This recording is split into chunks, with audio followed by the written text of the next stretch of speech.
You're listening to the audio production of Mentoring 101, What Every Leader Needs to Know, by John C. Maxwell, published by HarperCollins Leadership, and read by Sean Runette. Preface. I've been passionate about personal growth for most of my life. In fact, I've created and pursued a plan for growth every year for the last 40 years. People say that wisdom comes with age. I don't believe that's true. Sometimes age comes alone. I wouldn't have achieved any of my dreams had I not been dedicated to continual improvement. If you want to grow and become the best person you can be, you've got to be intentional about it. At the same time, life is busy and complex. Most people run out of day long before their to-do list is done. And trying to get to the bottom line in just about any area of life can be a challenge. Did you know that more new information has been produced in the last 30 years than in the previous 5,000? A single weekday edition of the New York Times contains more information than most people in 17th century England were likely to encounter in their lifetimes. That's why we've developed this series of 101 books. We've cherry-picked the essentials in subjects such as leadership, attitude, relationships, teamwork, and mentoring, and put them into a format that you very likely can read in one sitting. Or you can easily toss a 101 book into a briefcase or purse and read here and there as time allows. In many of my larger books, I go into my subject in great depth. I do that because I believe it is often the best way to add value to people. Mentoring 101 is different. It is an introduction to a subject, not the advanced course. But I believe it will help you on your way to significant growth in this area of your life. I hope you enjoy this book, and I pray that it serves you well as you seek to improve your life and achieve your dreams. Part 1. Getting Ready to Mentor Others. Chapter 1. What do I need to know before I start? If you want to succeed as a mentor, first seek to understand yourself and others.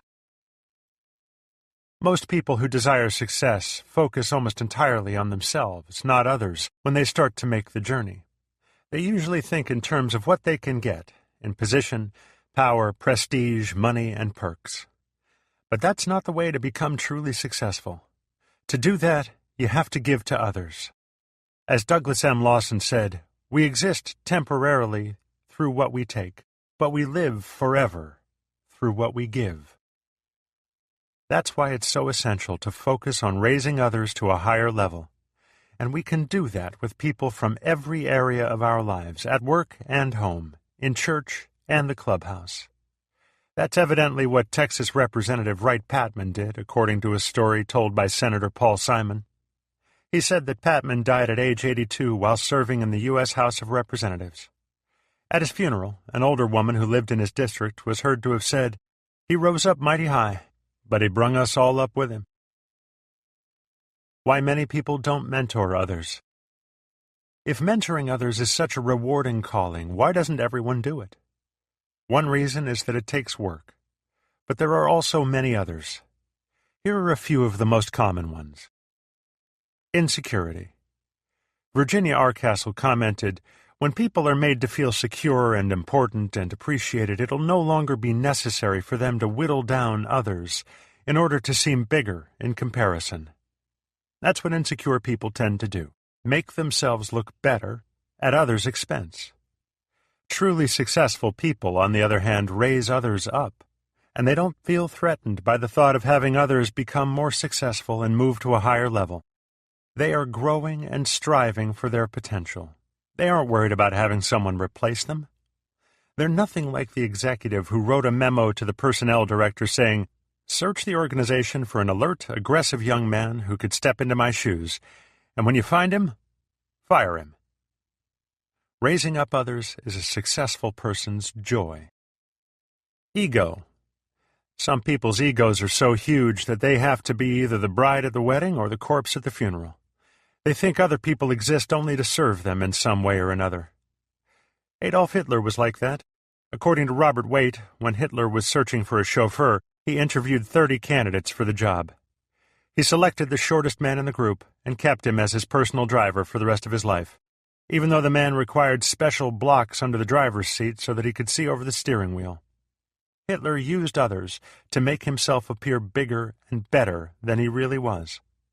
A person consumed with himself never considers spending time raising others up. Inability to discern people's success seeds. I believe every person has the seed of success inside. Too many people can't find it in themselves, let alone in others, and as a result, they don't reach their potential.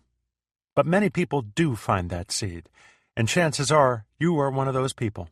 The good news is that once you are able to find it in yourself, you're better able to do the same with others.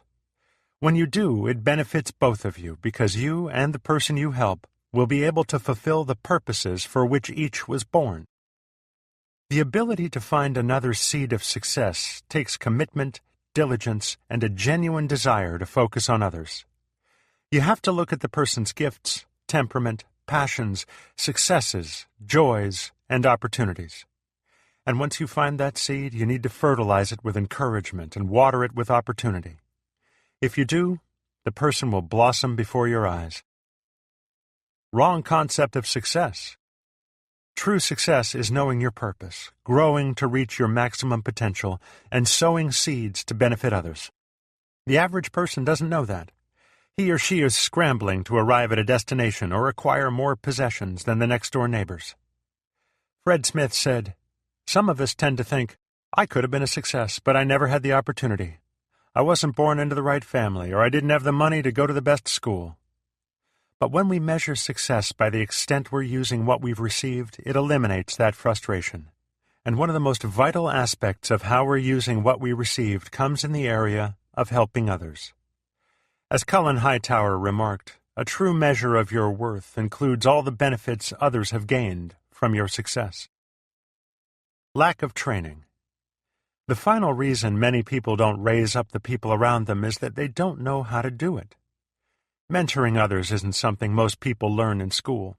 Even if you went to college to become a teacher, you were probably trained to disseminate information to a group, not to come alongside a single person, pour into her life, and raise her to a higher level.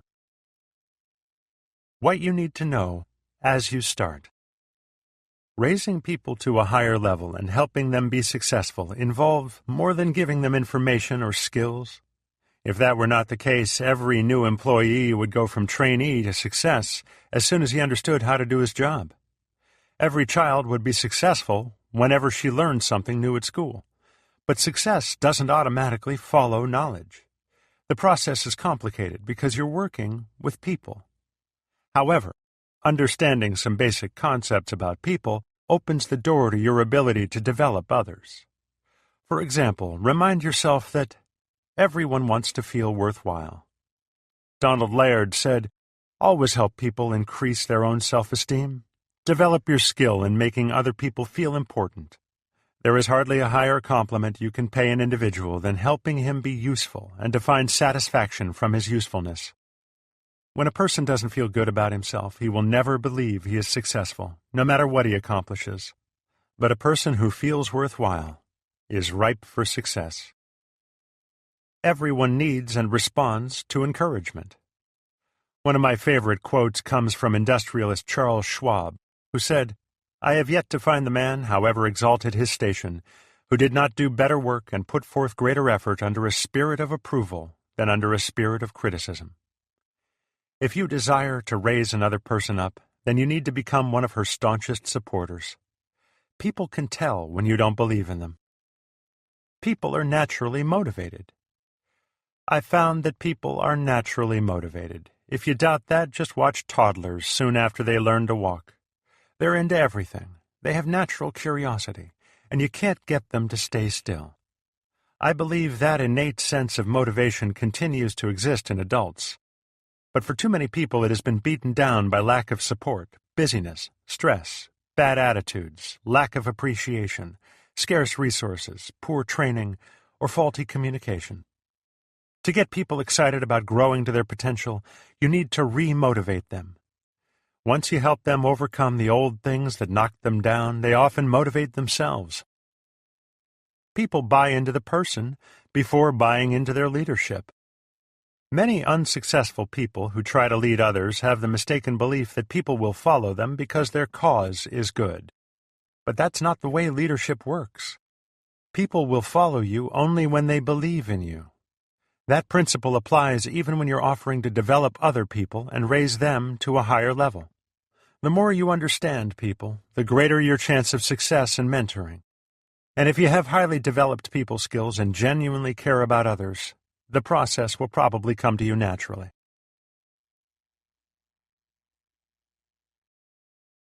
Chapter 2. How do I adopt a mentor's mindset? Mentoring is who you are as much as what you do. Whether you have a natural gift for interacting positively with people or you really have to work at it, you are capable of mentoring others and lifting them to a higher level. You can help them develop a roadmap for success and go on the journey with you, as long as you keep growing as a person and a leader. Think like a mentor. Here are the steps you will need to take in order to become the kind of mentor you are capable of being. Number 1. Make people development your top priority. If you want to succeed in developing people, you have to make it a top priority. It's always easier to dismiss people than to develop them. If you don't believe it, just ask any employer or divorce attorney. But many people don't realize that while dismissing others is easy, it also has a high price. In business, the costs come from low productivity, administrative costs of firing and hiring, and low morale. In marriage, the cost is often broken lives. I learned this lesson when I was in my first pastorate. My desire was to build a large church. I thought I would be a success if I did, and I accomplished that goal. I took that small congregation from 3 people to more than 250, and I did it in a tiny rural community. But I did most things myself, with my wife Margaret's help. I didn't develop anyone else. As a result, we had success only in the places I touched. We had complaints in all the places I didn't touch, and many things fell apart after I left. I learned a lot from that experience, and in my second position I made it a priority to develop others. Over an 8-year period, I developed 35 people, and they built up that church and made it successful. And after I left, the church was just as successful as when I was there, because those other leaders were able to carry on without me. If you want to make a difference in the lives of others, do the same. Commit yourself to developing people. Number 2. Limit who you take along. As you begin to develop people, think of it as being similar to a trip in a small private plane. If you try to take too many people along, you'll never get off the ground.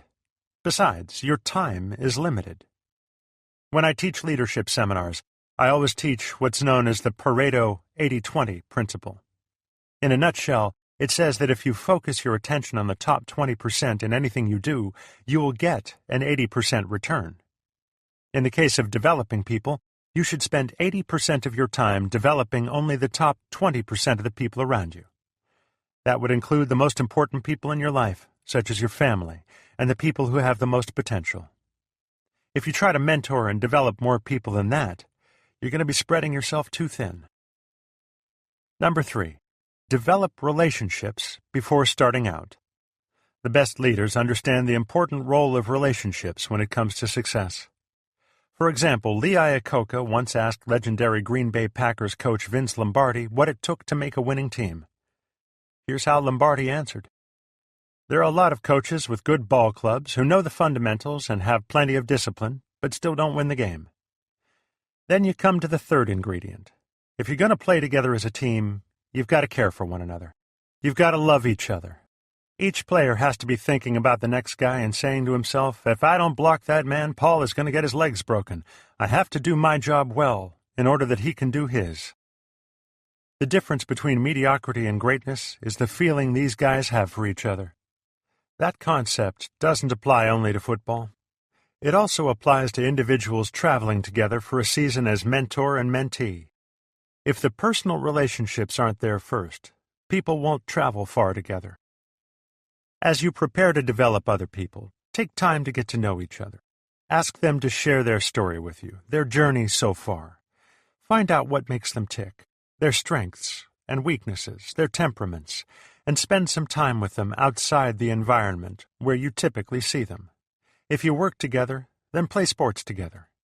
If you know each other from church, meet with them at their workplace. If you go to school together, then spend some time together at home. You can even use this principle with your family. For example, if you spend time with your children outside your everyday environment, you'll learn a lot more about them.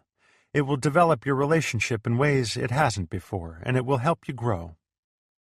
Another advantage to building relationships with people before starting on the journey together is that you find out what kind of traveling companions you're going to have.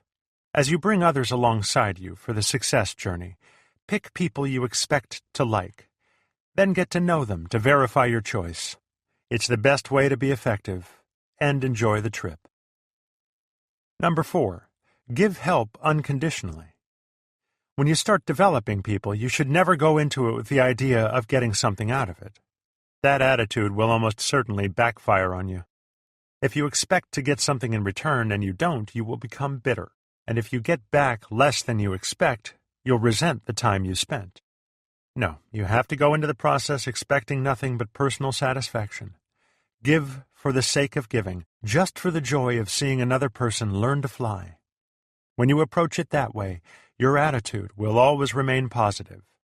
And the times you do get something in return, it's a wonderful win-win situation. Number 5, let them fly with you for a while. I want to share a secret with you. It guarantees success in mentoring. Are you ready? Here it is. Never work alone. I know that sounds too simple, but it is truly the secret to developing others. Whenever you do anything that you want to pass along to others, take someone with you. This isn't necessarily a natural practice for many of us. The learning model that's used in America by most people for teaching others was passed down to us from the Greeks. It's a cognitive classroom approach, like the one used by Socrates to teach Plato, and Plato to teach Aristotle. The leader stands and speaks, asking questions or lecturing. The follower sits at his feet, listening. His goal is to comprehend the instructor's ideas. But that's not the only model available for developing others. We also have one used by another ancient culture, the Hebrews. Their method was more like on-the-job training. It was built on relationships and common experience. It's what craftspeople have done for centuries. They take apprentices who work alongside them until they master their craft and are able to pass it along to others. Their model looks something like this.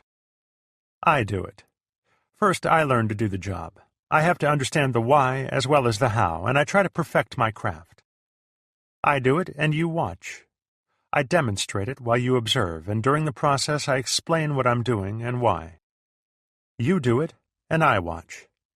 As soon as possible, we exchange roles. I give you permission and authority to take over the job, but I stay with you to offer advice, correction, and encouragement. You do it.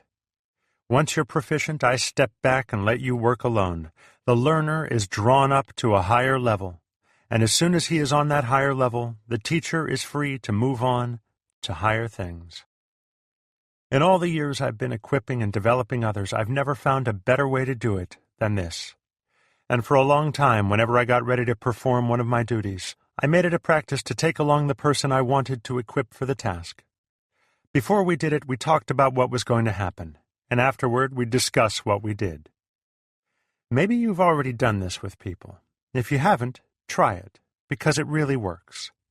Just remember to make including others part of the planning process. You don't want to find yourself going alone, nor do you want to just grab anybody who is available. Your goal is to spend your time with the people you've targeted to develop, and always select people and match them to tasks according to their strengths. Anyone who spends most of her time working in an area of weakness for a prolonged period of time will get frustrated and burned out. But a person developing in an area of strength will be catapulted toward her potential. Number 6. Put fuel in their tank. People won't get far without fuel, and that means resources for their continuing personal growth. Any mentor can give that valuable gift to someone he is developing. Many people don't know where to find good resources or what kind of materials to select, especially when they're just starting out. I regularly share books, CDs, and DVDs with the people I'm developing and equipping, and I also enjoy sending them to seminars. My goal is always to bring something to the table when I spend time with someone, whether it's an employee, a colleague, or a friend. You can do the same thing for others. There are few greater thrills than putting into others' hands a resource that can help take them to the next level. Number 7. Stay with them until they can solo successfully. I've been told that every student pilot looks forward to the first solo flight with anticipation and a certain amount of fear.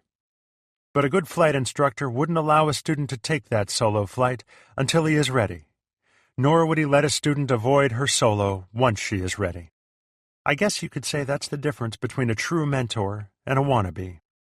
It's kind of like the difference between a flight instructor and a travel agent. The one stays with you, guiding you through the entire process until you're ready to fly. The other hands you a ticket and says, "I hope you have a good flight." As you develop people, remember that you are taking them on a journey toward success with you, not sending them. Stay with them until they're ready to fly. And when they are, get them on their way. Number 8. Clear the flight path.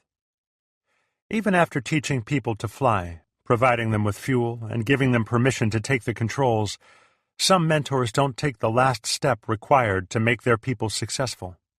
They don't give them an unencumbered flight path. They usually don't intentionally restrict the people they're developing, but it still happens. Here are several common obstacles created by mentors for potential leaders. Lack of clear direction. Many times a potential leader gets mentored and learns to do a job, then he is left adrift without any direction from his leader. Bureaucracy, or she learns how her leader works and thinks, and then she is put into a bureaucratic system that stifles the innovative spirit that the mentor just engendered. Isolation. Everyone needs a community of people with whom to share and from whom to draw support.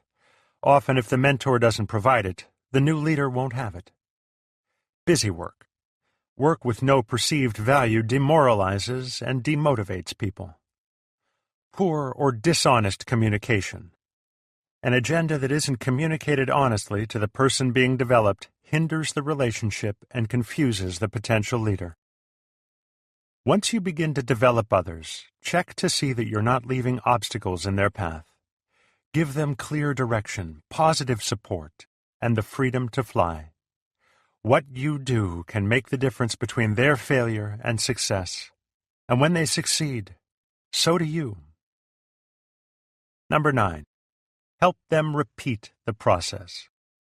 After you've done everything you can to help your people and they have taken off and are soaring, you may think you're finished. But you're not. There is still one more step you must take to complete the process. You should help them learn to repeat the development process and mentor others. You see, there is no success without a successor.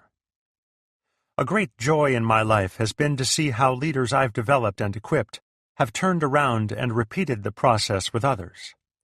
It must be similar to the joy a grandfather feels as he looks at the generations that have been raised up in his family. With each successive generation, the success continues. This process of reproduction has become a pattern in my life. For example, when I got to San Diego in 1981, I hired an assistant named Barbara Brumigan. I trained her, teaching her everything she needed to know to maximize my time and talents. She stayed with me for 11 years. But before she left me, she equipped Linda Eggers, who is my assistant today. Perhaps the most remarkable example of development has been Dan Ryland, who was my executive pastor for many years. During the first 8 years he worked for me, I spent a great deal of time developing him. And then, for the next 6 years, he took over the responsibility of mentoring and equipping my entire staff. In addition, he has also personally developed well over 100 people on his own. Many of those people are continuing the process by producing yet another generation of successful leaders. Dan now develops the staff at 12 Stone Church in Georgia. Lift others higher. The positive effects of developing others are remarkable, but you don't have to be a remarkable or unusually talented person to mentor others. You can raise up people around you and teach them to fly. It does take desire and a commitment to the process, but it is the most rewarding part of success. Raising up others is the greatest joy in the world. You see, once people learn to fly, they're capable of going just about anywhere. And sometimes, when they're flying high, they help you along too. Take others with you and help them change their lives for the better. Nothing in life is more fun or has greater return. You'll never regret the time you invest in people. Part 2. Engaging in the mentoring process. Chapter 3. Whom should I mentor? Invest your time in people who will give the greatest return. Over time, I've learned this meaningful lesson. The people closest to me determine my level of success or failure. The better they are, the better I am. And if I want to go to the highest level, I can do it only with the help of other people. We have to take each other higher. I discovered this truth about 15 years ago as I approached my 40th birthday. At that time, I already felt very successful. I was the leader of the largest church in my denomination. I had published 5 books. I was recognized as an authority on leadership, and I was teaching the subject live in conferences and via audio lessons every month. I was fulfilling the purpose for which I was created, daily growing to my potential and sowing seeds that benefited others. But my desire was to make an even greater impact on others. I wanted to go to a whole new level. My problem was that I had hit a wall. I was running a large organization that required much of my time. I had a family. I was writing books, leadership lessons, and sermons continually. And on top of that, my travel schedule was packed. I couldn't squeeze another thing into my schedule with a shoehorn and a bucket of axle grease. That's when I made the amazing discovery. The only places where my influence and productivity were growing were where I had identified potential leaders and developed them. My intention in developing leaders had been to help them improve themselves, but I found I was also benefiting. Spending time with them had been like investing money. They had grown, and at the same time I had reaped incredible dividends. That's when I realized that if I was to make it to the next level, I was going to have to extend myself through others. I would find leaders and pour my life into them, doing my best to bring them up to a new level. And as they improved, so would I. Finding the right people for the journey.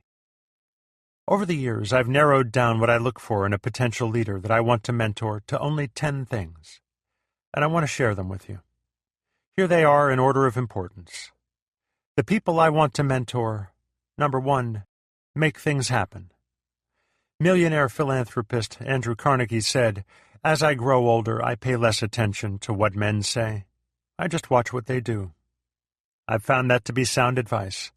And as I've watched what people do, I've discovered that the ones I want with me are people who make things happen. These people discover resources in places you thought were barren. They find prospects where you believed there weren't any. They create opportunities where you thought none existed. They take something average and make it exceptional. They never make excuses. They always find a way to make things happen. About 20 years ago, I saw a piece in a magazine and cut it out, because it's a great example of how someone with a lot of potential really knows how to make things happen. It was called Sell, S-E-L, not Spell, S-P-E-L. It said that a recently hired salesman wrote his first sales report to the home office after working in his territory the first week. It shocked the sales manager because he suddenly realized that he had hired someone who was illiterate. Here's what the report said. "I went and seen this outfit, which ain't never bought, B-O-T, nothing from us before, B-E-F-O-U-R, and I sold 'em a good order. Now I'm moving on to New York, N-U-Y-O-U-R-K. The manager was in a panic, but before he could get hold of the salesman to fire him, he received a second report. It said, "I done been here, H-E-A-R, for 2 T-O-O days, and sold them half, H-A-F-F, a million, M-I-L-L-Y-O-N. Then the manager was really confused. He couldn't keep an illiterate salesman, but he couldn't fire a salesman who had outsold everyone else on the sales force. So he did what every good middle manager does. He dumped the problem in the lap of the company's president. The next morning, everyone in the sales department was amazed to see the salesman's 2 letters on the bulletin board, along with the following memo from the president. "We been spending way, WEIGH2TWO, much time trying to spell, SPEL, instead of trying to sell, SEL. Let's all try to get our sales, SAILS, up.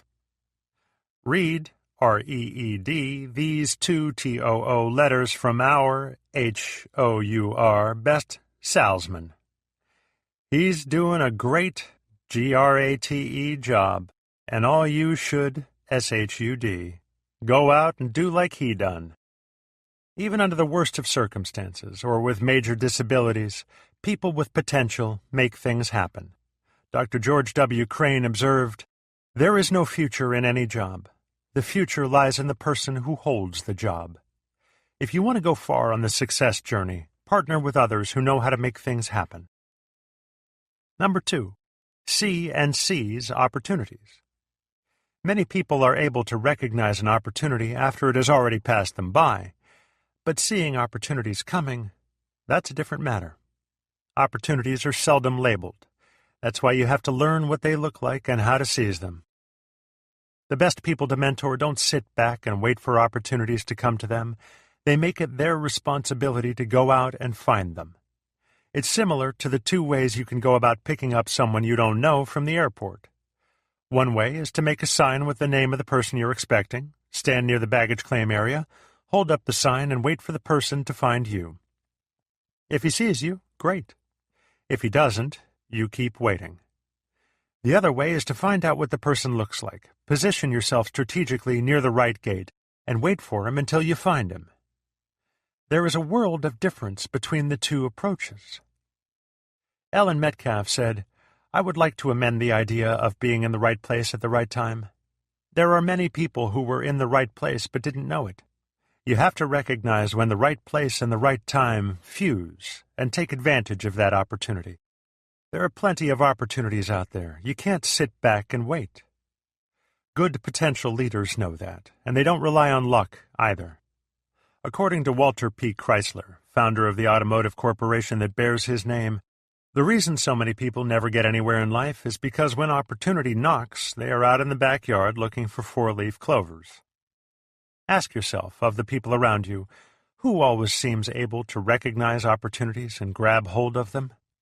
People with these qualities are the ones you're probably going to want to spend time with mentoring.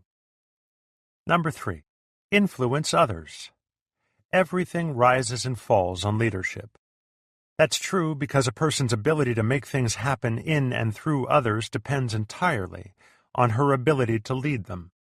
Without leadership, there is no teamwork, and people go their own way. If your dream is big and will require the teamwork of a group of people, then any potential leaders you select to go with you on the journey will need to be people of influence. After all, that's what leadership is: influence. And when you think about it, all leaders have 2 things in common. They're going somewhere, and they're able to persuade others to go with them. As you look at the people around you, consider the following. Who influences them? You can tell a lot about who they will influence and how they will go about doing it by knowing who their heroes and mentors are. Who do they influence?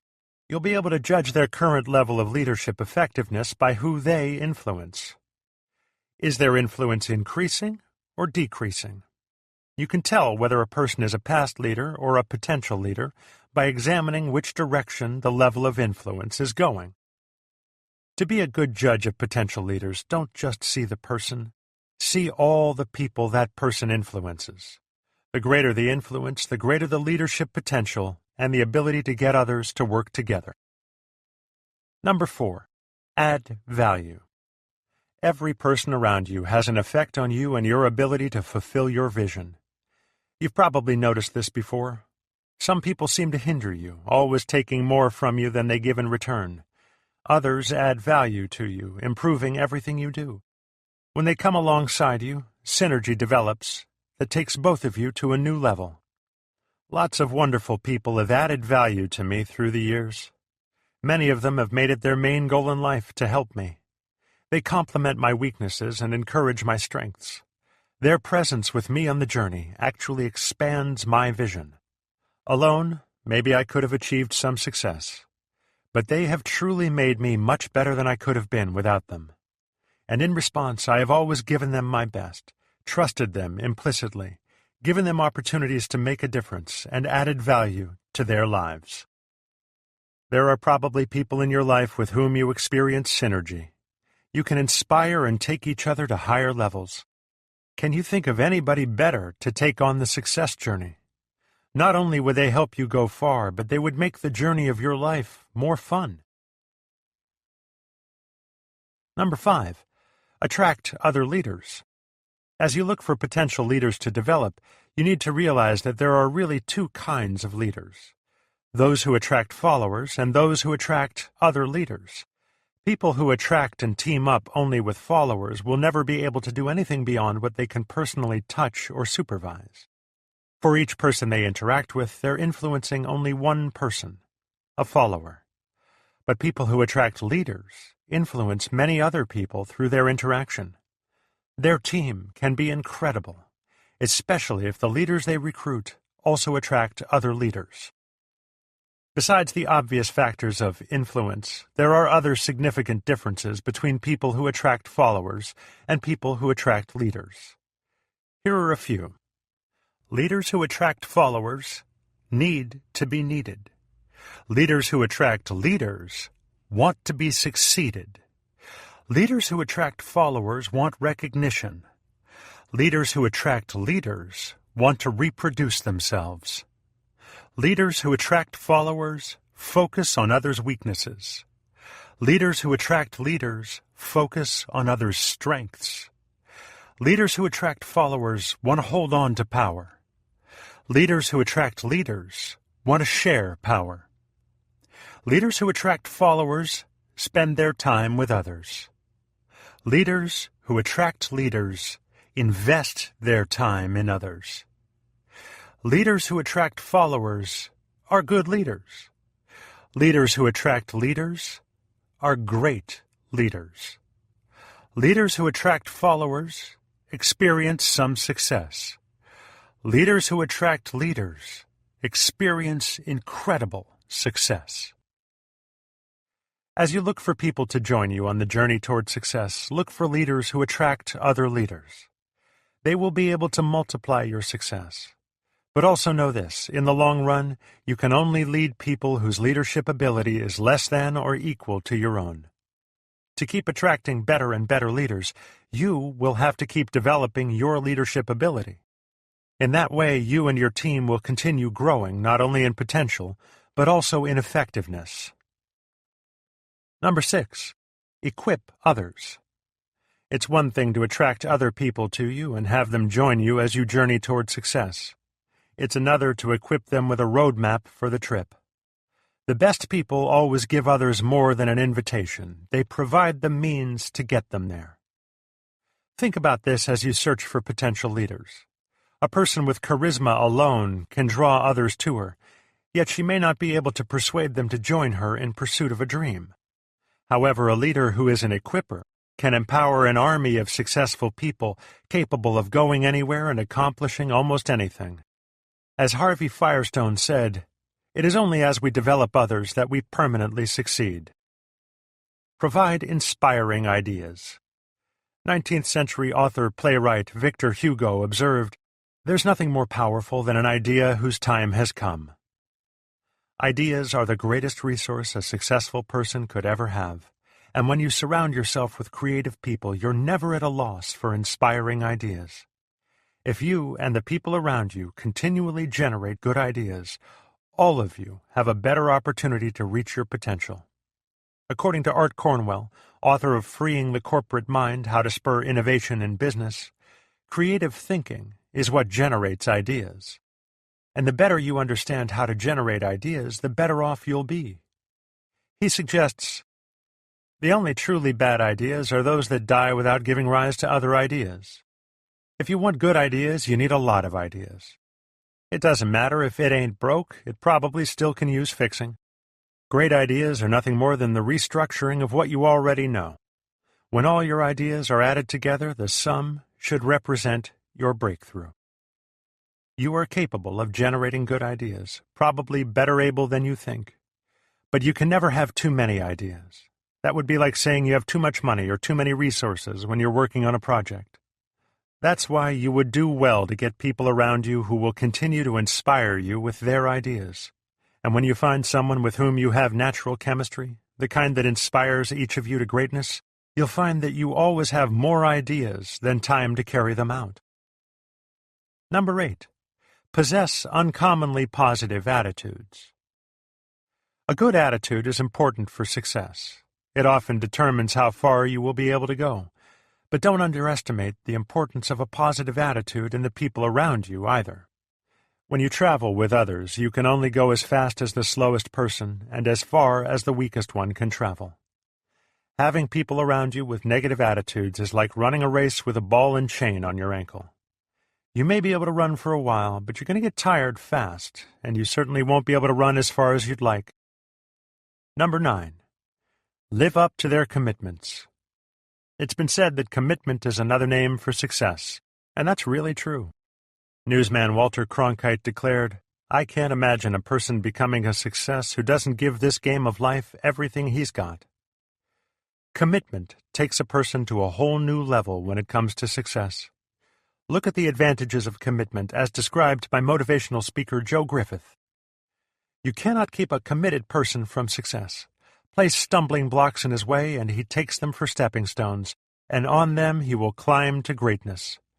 Take away his money, and he makes spurs of his poverty to urge him on. The person who succeeds has a program. He fixes his course and adheres to it. He lays his plans and executes them. He goes straight to his goal. He is not pushed this side and that every time a difficulty is thrust in his way. If he can't go over it, he goes through it. When the people on your team share your level of commitment, success is inevitable. Commitment helps you overcome obstacles and continue moving forward on the success journey, no matter how tough the going gets. It is the key to success in every aspect of life: marriage, business, personal development, hobbies, sports, you name it. Commitment can carry you a very long way. Number 10. Have loyalty. The last quality you should look for in people to join you on your journey is loyalty. Although this alone does not ensure success in another person, a lack of loyalty is sure to ruin your relationship with him or her. Think of it this way. When you're looking for potential leaders, if someone you're considering lacks loyalty, he is disqualified. Don't even consider trying to develop him, because in the end, he'll hurt you more than help you. So what does it mean for others to be loyal to you? They love you unconditionally. They accept you with your strengths and weaknesses intact.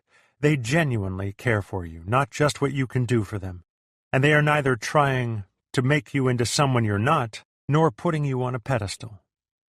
They represent you well to others. Loyal people always paint a positive picture of you with others. They may take you to task privately or hold you accountable, but they never criticize you to others. They are able to laugh and cry with you as you travel together. Loyal people are willing and able to share your joys and sorrows. They make the trip less lonely. They make your dream their dream. Some people will undoubtedly share the journey with you only briefly. You help one another for a while and then go on your separate ways. But a few, a special few, will want to come alongside you and help you for the rest of your journey. These people make your dream their dream.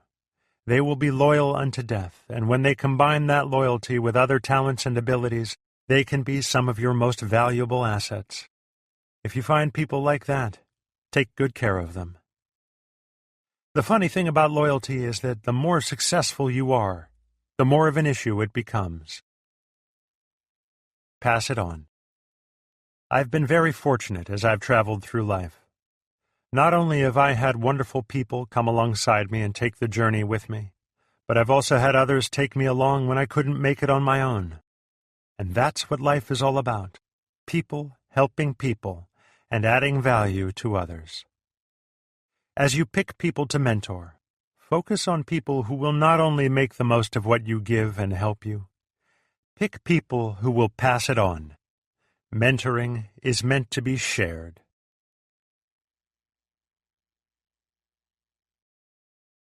Chapter 4. How can I set them up for success? See everyone you mentor as a 10. I want to ask you a question. Who is your favorite teacher of all time? Think back through all your years in school, from kindergarten to the last year of your education. Who stands out? Is there a teacher who changed your life? Most of us have one. Mine was actually a Sunday school teacher named Glenn Leatherwood. Who was yours? What made that teacher different? Was it subject knowledge? Was it teaching technique? Though your teacher may have possessed great knowledge and mastered outstanding technique, I'm willing to bet that what separated that teacher from all the others was his or her belief in you. That teacher probably saw you as a 10. The teacher who browbeats you and tells you how ignorant or undisciplined you are isn't the one who inspires you to learn and grow. It's the one who thinks you're wonderful and tells you so. Now I'd like you to think about your working life and the leaders you've worked for over the years. As you think about them, ask yourself the following questions. Who gets my best effort? The leader who believes I'm a 10 or the leader who believes I'm a 2? Who do I enjoy working with? The leader who believes I'm a 10 or the leader who believes I'm a 2? Who is the easiest for me to approach? The leader who believes I'm a 10 or the leader who believes I'm a 2? Who wants the best for me? The leader who believes I'm a 10 or the leader who believes I'm a 2? Who will I learn the most from? The leader who believes I'm a 10 or the leader who believes I'm a 2? Mentoring leaders get more out of their people because they think more of their people. They respect and value them, and as a result, their people want to follow them. The positive, uplifting attitude that they bring to leadership creates a positive working environment where everyone on the team has a place and purpose, and where everyone shares in the win. For some leaders, this is easy and natural, especially if they have positive personalities. I find that people who were greatly encouraged and valued as children often build up others almost instinctively. But it is a skill that can be learned by anyone, and it is a must for anyone who desires to become a successful person. How to treat others like a 10. If you really want to shine in this area, apply the following suggestions when working with your people. Number 1. See them as who they can become. Author Bennett Cerf wrote that J. William Stanton, who served many years as a representative from Ohio in the United States Congress, treasured a letter he received from the Chamber of Commerce in Painesville, Ohio, dated 1949. The letter declined Stanton's offer to bring a new congressman as the featured speaker for a fundraising dinner. The missive reads, "We feel that this year we really need a big-name speaker who will be a drawing card, so we're hoping to bag the head football coach at John Carroll University. Thanks anyhow for suggesting Representative John F. Kennedy. Do you have any idea who that coach might have been? I certainly don't. Do you have a potential JFK in your midst, or a Jack Welch, or a Mother Teresa? It's easy to recognize great leadership and great talent once people have already blossomed. But how about before they come into their own? Look for the great potential that is within each person you lead. When you find it, do your best to draw it out. Some leaders are so insecure that when they see a potential all-star, they try to push that person down because they worry that his or her high performance will make them look bad. But successful leaders reach down to lift those people up. They recognize that people with huge potential are going to be successful anyway. The best role they can assume is that of a discoverer and encourager. In that way, they add value to them and get to be a positive part of the process of their emergence as leaders. Number 2. Let them borrow your belief in them. In 1989, Kevin Myers moved from Grand Rapids, Michigan, to Lawrenceville, Georgia, to plant a church. Kevin was a sharp young leader whose future looked bright, and his sponsoring organization, Kentwood Community Church, was glad to support his efforts. Kevin did all the right things as he prepared for the first service of Crossroads Community Church. He spent weeks talking to people in the community. He selected a good location, and he got his volunteers ready. When he opened the doors for the first time, his hopes were crushed as only about 90 people showed up, about a third of what he had expected. It was a major disappointment because Kevin had been on staff at a large, dynamic, growing church, and he had little desire to lead a small congregation. He was determined to persevere, however, figuring that in a year or two he would get over the hump and build the kind of church that matched his vision. After 3 years of struggle and little growth, Kevin was ready to throw in the towel. He made a trip to Michigan to meet with Wayne Schmidt, his former boss at Kentwood and the original sponsor of Kevin's church-planting endeavor. Feeling like a failure, Kevin explained to Wayne that he needed a job because he was planning to close down the church in Georgia. Wayne's response changed Kevin's life. He said, "Kevin, if you've lost your faith, borrow mine." Uncertain about his future, but grateful to Wayne for his faith in him, Kevin returned to Georgia and didn't give up. Slowly, as Kevin grew in his leadership, so did his congregation. As I write this, Kevin leads 3,400 people every week, putting his congregation in the top 1% in the United States. When the people you lead don't believe in themselves, you can help them believe in themselves, just as Wayne did for Kevin. Think of it as a loan, something you are giving freely, but that will later return with dividends as that person succeeds. Number 3, catch them doing something right. If you desire to see everyone as a 10 and help them believe in themselves, you need to encourage them by catching them doing something right. And that is really countercultural. We are trained our whole lives to catch people doing something wrong. If our parents and teachers caught us doing something, you can bet it was something wrong. So we tend to think in those same terms. When you focus on the negative and catch people doing something wrong, it has no real power to make them any better. When we catch people doing something wrong, they become defensive, they make excuses, they evade. On the other hand, if we catch people doing something right, it gives them positive reinforcement. It helps them tap into their potential. It makes them want to do better. Make it a part of your daily agenda to look for things going right. They don't have to be big things, though of course you want to praise those things as well. It can be almost anything, as long as you are sincere in your praise. Number 4, believe the best. Give others the benefit of the doubt. When we examine ourselves, we naturally give ourselves the benefit of the doubt. Why? Because we see ourselves in the light of our intentions. On the other hand, when we look at others, we usually judge them according to their actions. Think about how much more positive our interaction with others would be if we believed the best in them and gave them the benefit of the doubt, just as we do for ourselves. Many people are reluctant to adopt this attitude because they fear that others will consider them naive or will take advantage of them. The reality is that trustful people are not weaker than distrustful ones. They are actually stronger. As evidence, I offer the following trust fallacies and the facts that refute them, researched by sociology professor Morton Hunt. Fallacy: trustful people are more gullible. Fact: trustful people are no more likely to be fooled than mistrustful ones. Fallacy: trustful people are less perceptive than mistrustful people of what others are really feeling.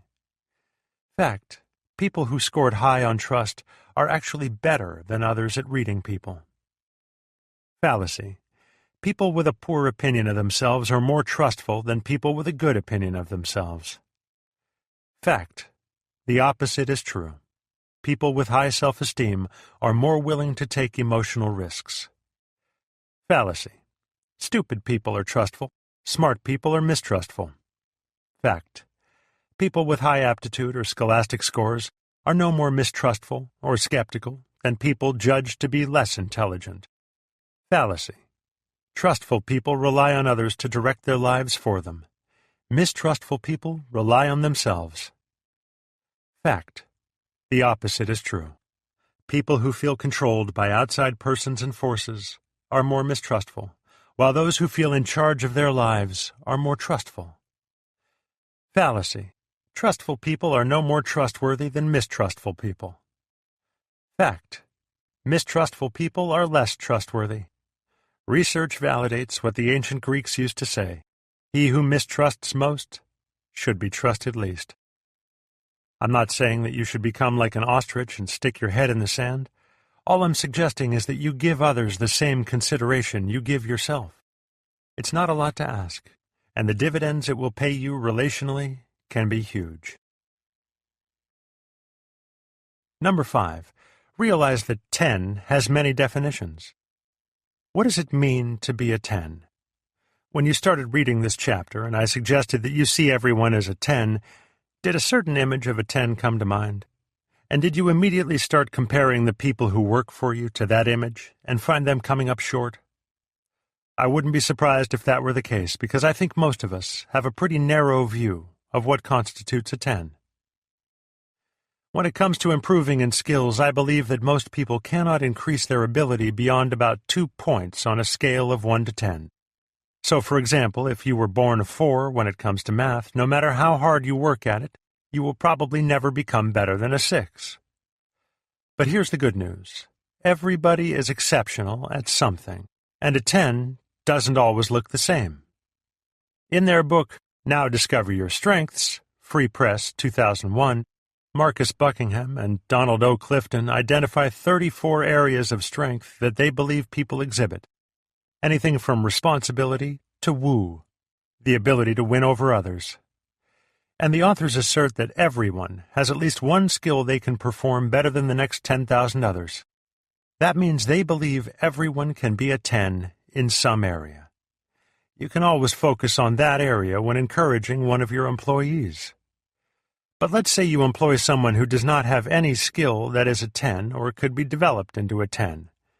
Does that mean you write him off as hopeless? No. You see, there are other non-skill areas where a person can grow into a 10 no matter what his or her starting point is. Areas such as attitude, desire, discipline, and perseverance. If you don't see 10 potential anywhere else, look for it there. Number 6. Place people in their strength zones. If it's in your power, help people find their best place in their careers. As you think about the people you mentor, try to do the following for each individual. Discover their true strengths. Most people do not discover their strengths on their own. They often get drawn into the routine of day-to-day living and simply get busy. They rarely exploit their strengths or reflect on their successes or failures. That is why it is so valuable for them to have a mentoring leader who is genuinely interested in helping them recognize their strengths. There are many helpful tools available that you can use to aid people in the process of self-discovery, but often the most valuable help you can give will be based on your personal observations. Give them the right job. Moving someone from a job he hates to the right job can be life-changing. One executive I interviewed said he moved a person on his staff to 4 different places in the organization, trying to find the right fit. Because he'd placed her wrong so many times, he was almost ready to give up on her. But he knew she had great potential, and she was right for the organization. Finally, after he found the right job for her, she was a star. Trying to get the right person in the right job can take a lot of time and energy. Let's face it. Isn't it easier for a leader to just put people where it is most convenient and get on with the work? Once again, this is an area where leaders' desire for action works against them. Fight against your natural tendency to make a decision and move on. Don't be afraid to move people around if they're not shining the way you think they could. Identify the skills they'll need and provide world-class training. Every job requires a particular set of skills that employees must possess in order to be really successful. Even someone with great personal strengths and a great fit will not truly be working in his strength zone if he doesn't have these skills. As a mentoring leader, it is your job to make sure your people acquire what they need to win. In the 17 Indisputable Laws of Teamwork, The law of the niche says, all players have a place where they add the most value. Whatever that niche is determines the best role that person should assume on your team. And it really does make a difference. When leaders really get this, the teams they lead perform at an incredible level, and it reflects positively on those leaders. I don't think it is an exaggeration to say that the success of a leader is determined more by putting people into their strength zones than by anything else. Number 7. Give them the 10 treatment. Most leaders treat people according to the number that they place on them. If employees are performing at an average level, let's say as a 5, then the boss gives them the 5 treatment. But I believe people always deserve their leader's best, even when they are not giving their best. I say that because I believe every person has value as a human being and deserves to be treated with respect and dignity. That doesn't mean you reward bad performance. It just means that you treat people well and take the high road with them, even if they don't do the same for you. It's been my observation that people usually rise to the leader's expectations, if they like the leader. If you have built solid relationships with your employees and they genuinely like and respect you, they will work hard and give their best. Always set people up for success. I've learned a lot of things about leadership from many leaders over the years, but the one I still admire most is my father, Melvin Maxwell. In December 2004, I visited my parents in the Orlando area, and while I was there, I was scheduled to participate in a conference call. Because I needed a quiet place to do it, my dad graciously let me use his office. As I sat at his desk, I noticed a card next to the phone with the following words written in my father's hand. Number 1. Build people up by encouragement. Number 2. Give people credit by acknowledgement. Number 3. Give people recognition by gratitude. I knew in a second why it was there. My father had written it to remind him of how he was to treat people as he spoke on the phone with them. And I was instantly reminded that Dad, more than anyone else, taught me to see everyone as a 10. Begin today and lead people as they can be, not as they are, and you will be amazed by how they respond to you. Not only will your relationship with them improve and their productivity increase, but you will also help them rise to their potential and become who they were created to be. Chapter 5. How do I help them do better work? Equip the people you mentor for professional success. At this point, you know how to identify potential leaders, build relationships with them, create an environment in which they'll grow, and encourage them. It is time to look more specifically at how to prepare them for leadership in their work. That preparation process is called equipping. Remember, all good mentoring relationships begin with a personal relationship. As your people get to know and like you, their desire to follow your direction and learn from you will increase. If they don't like you, they will not want to learn from you, and the equipping process slows down or even stops. Once you've gotten to know the person you desire to mentor, it's time to get started on the equipping process. Here's how to proceed. Share your dream. Sharing your dream helps people to know you and where you're going. There's no act that will better show them your heart and your motivation. Woodrow Wilson once said, "We grow by dreams. All big individuals are dreamers. They see things in the soft haze of a spring day or in the red fire on a long winter's evening. Some of us let those great dreams die, but others nourish and protect them, nourish them through bad days until they bring them to the sunshine and light, which comes always to those who sincerely hope that their dreams will come true." I've often wondered, does the person make the dream or does the dream make the person? My conclusion is both are equally true. All good leaders have a dream. All great leaders share their dream with others who can help them make it a reality. As Florence Littauer suggests, you must dare to dream.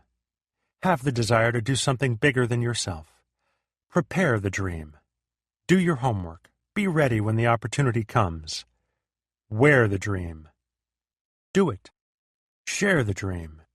Make others a part of the dream, and it will become even greater than you had hoped. Ask for commitment. In his book, The 1-Minute Manager, Ken Blanchard says, "There's a difference between interest and commitment. When you are interested in doing something, you do it only when it is convenient. When you are committed to something, you accept no excuses." Don't equip people who are merely interested. Equip the ones who are committed. Commitment is the one quality above all others that enables a potential leader to become a successful leader. Without commitment, there can be no success. Football coach Lou Holtz recognized the difference between being merely involved and being truly committed. He pointed out, the kamikaze pilot that was able to fly 50 missions was involved, but never committed. To determine whether your people are committed, first you must make sure they know what it will cost them to become leaders. That means you must be sure not to undersell the job. Let them know what it's going to take. Only then will they know what they are committing to. If they won't commit, don't go any further in the equipping process. Don't waste your time. Set goals for growth. People need clear objectives set before them if they are to achieve anything of value. Success never comes instantaneously. It comes from taking many small steps. A set of goals becomes a map a potential leader can follow in order to grow. As Shad Helmstetter states in You Can Excel in Times of Change, it is the goal that shapes the plan. It is the plan that sets the action. It is the action that achieves the result. And it is the result that brings the success. And it all begins with the simple word, goal. We, as equipping leaders, must introduce our people to the practice of setting and achieving goals. Comic and actress Lily Tomlin once said, "I always wanted to be somebody, but I should have been more specific." Many people today find themselves in the same situation. They have some vague idea of what success is, and they know they want to achieve it, but they haven't worked out any kind of plan to get there. I have found that the greatest achievers in life are people who set goals for themselves and then work hard to reach them. What they get by reaching the goals is not nearly as important as what they become by reaching them. When you help your people set goals, use the following guidelines. Make the goals appropriate. Always keep in mind the job you want the people to do and the desired result, the development of your people into effective leaders. Identify goals that will contribute to that larger goal. Make the goals attainable. Nothing will make people want to quit faster than facing unachievable goals. I like the comment made by Ian McGregor, former Amax Corporation chairman of the board. I work on the same principle as people who train horses. You start with low fences, easily achieved goals, and work up. It's important in management never to ask people to try to accomplish goals they can't accept. Make the goals measurable. Your potential leaders will never know when they have achieved their goals if they aren't measurable. When they are measurable, the knowledge that they have been attained will give them a sense of accomplishment. It will also free them to set new goals in place of the old ones. Clearly state the goals.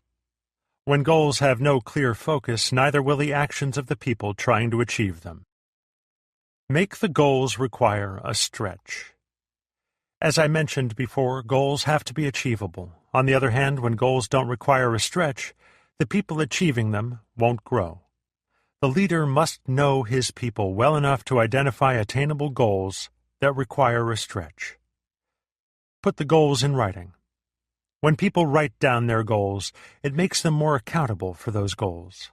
A study of a Yale University graduating class showed that the small percentage of graduates who had written down their goals accomplished more than all the other graduates combined.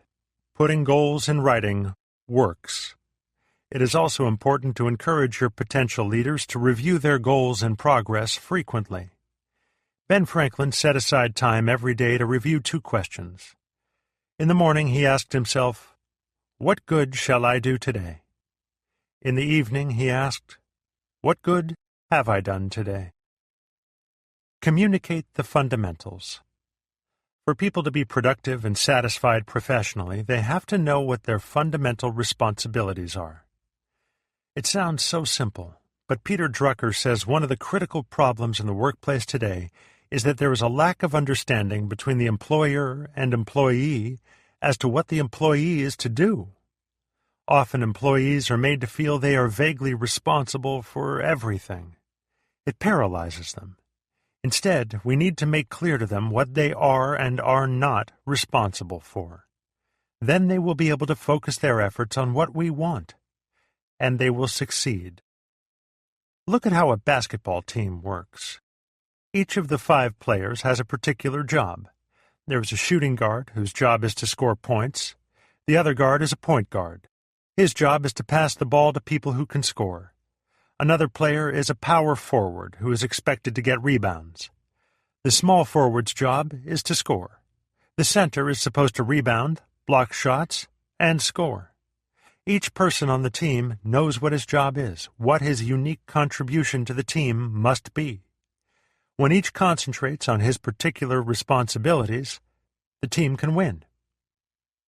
One of the best ways to clarify expectations is to provide your people with job descriptions. In the description, identify the 4 to 6 primary functions you want the person to perform. Avoid long laundry lists of responsibilities. If the job description can't be summarized, the job is probably too broad. Also, try to make clear what authority they have, the working parameters for each function they are to perform, and what the chain of authority is within the organization. Finally, a leader must communicate to his or her people that their work has value to the organization and to the individual leader. To the employee, this often is the most important fundamental of all. Perform the 5-step process of training people. Part of the equipping process includes training people to perform the specific tasks of the job they are to do. The approach the leader takes to training will largely determine his people's success or failure.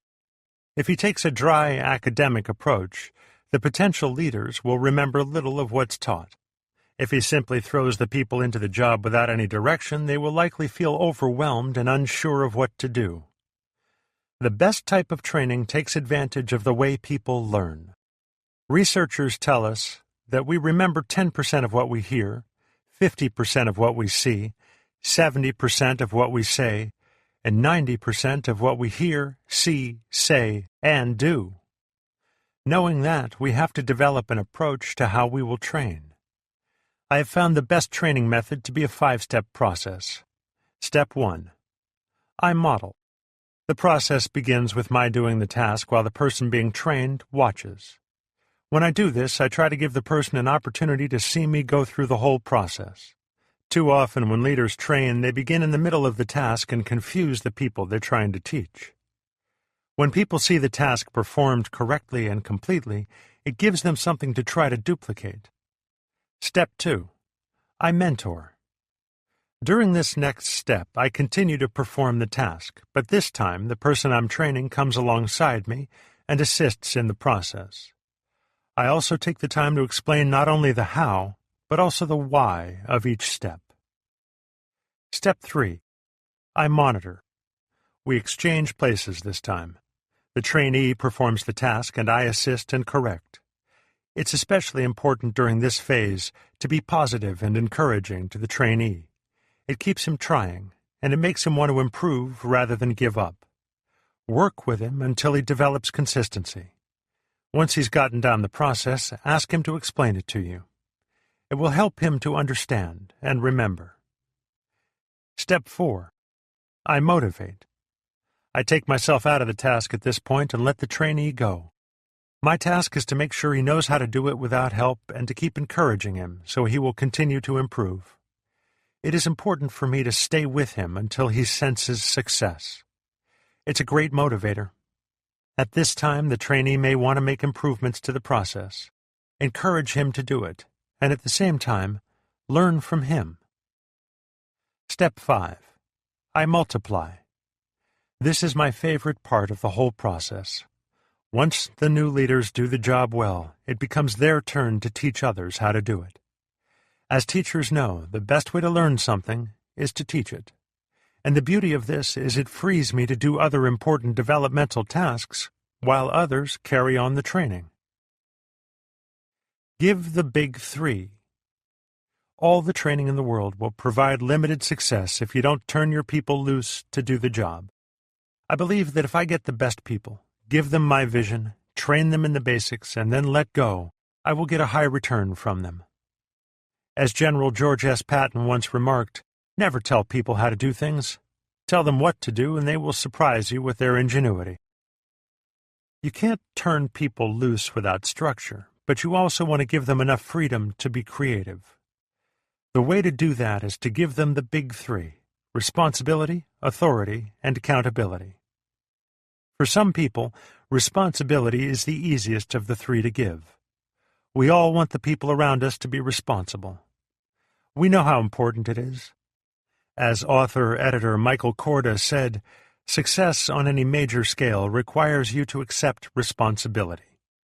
In the final analysis, the one quality that all successful people have is the ability to take on responsibility.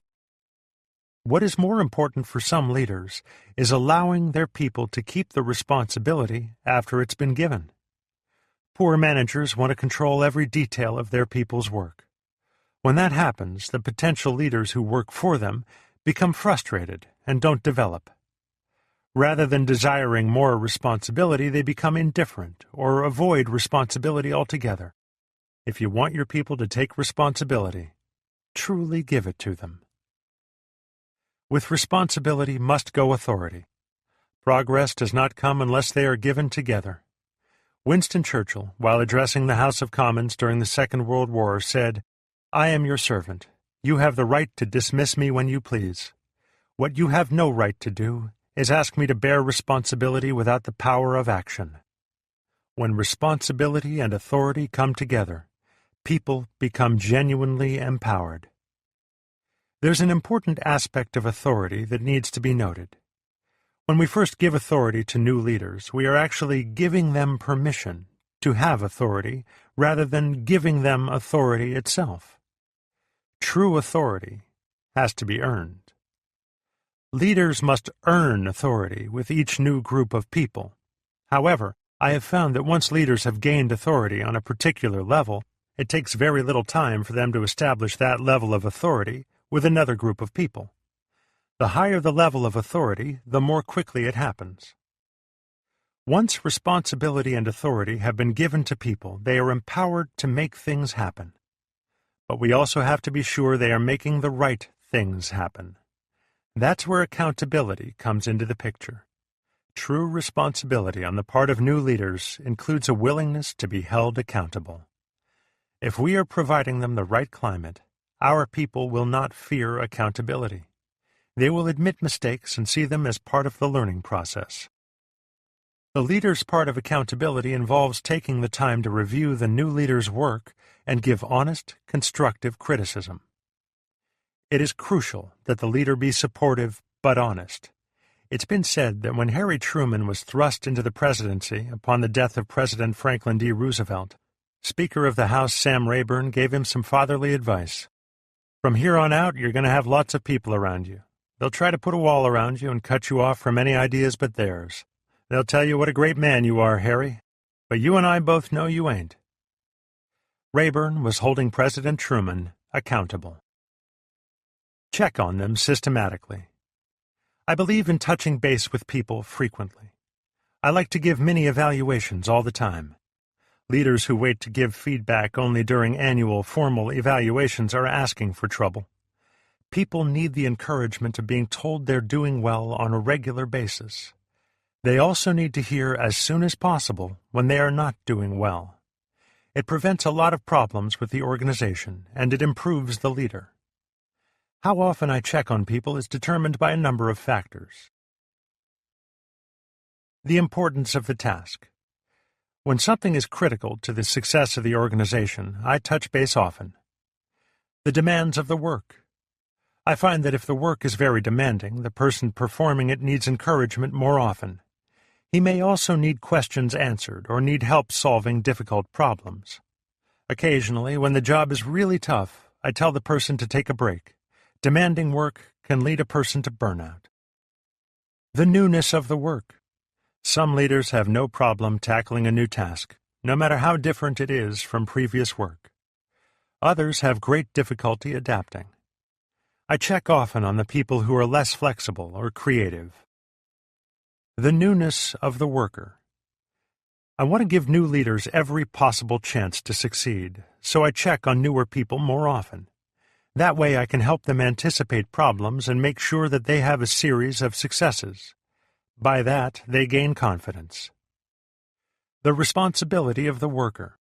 When I know I can give a person a task and it will always get done, I may not check on that person until the task is complete. With less responsible people, I can't afford to do that. My approach to checking on people also varies from person to person. For instance, rookies and veterans should be treated differently. But no matter how long people have been with me, there are some things I always do. Discuss feelings. I always give my people an opportunity to tell me how they feel. I also tell them how I'm feeling. It clears the air and makes it possible for us to get down to business. Measure progress. Together, we try to determine their progress. I often ask questions to find out what I need to know. If people are hitting obstacles, I remove the ones I can. Give feedback. This is a critical part of the process. I always give them some kind of evaluation. I'm honest, and I do my homework to make sure I'm accurate. I give constructive criticism. This lets them know how they're doing, corrects problems, encourages improvements, and speeds the work. Give encouragement. Whether the person is doing well or poorly, I always give encouragement. I encourage poor performers to do better. I encourage peak performers. I praise milestones. I try to give hope and encouragement when people are experiencing personal issues.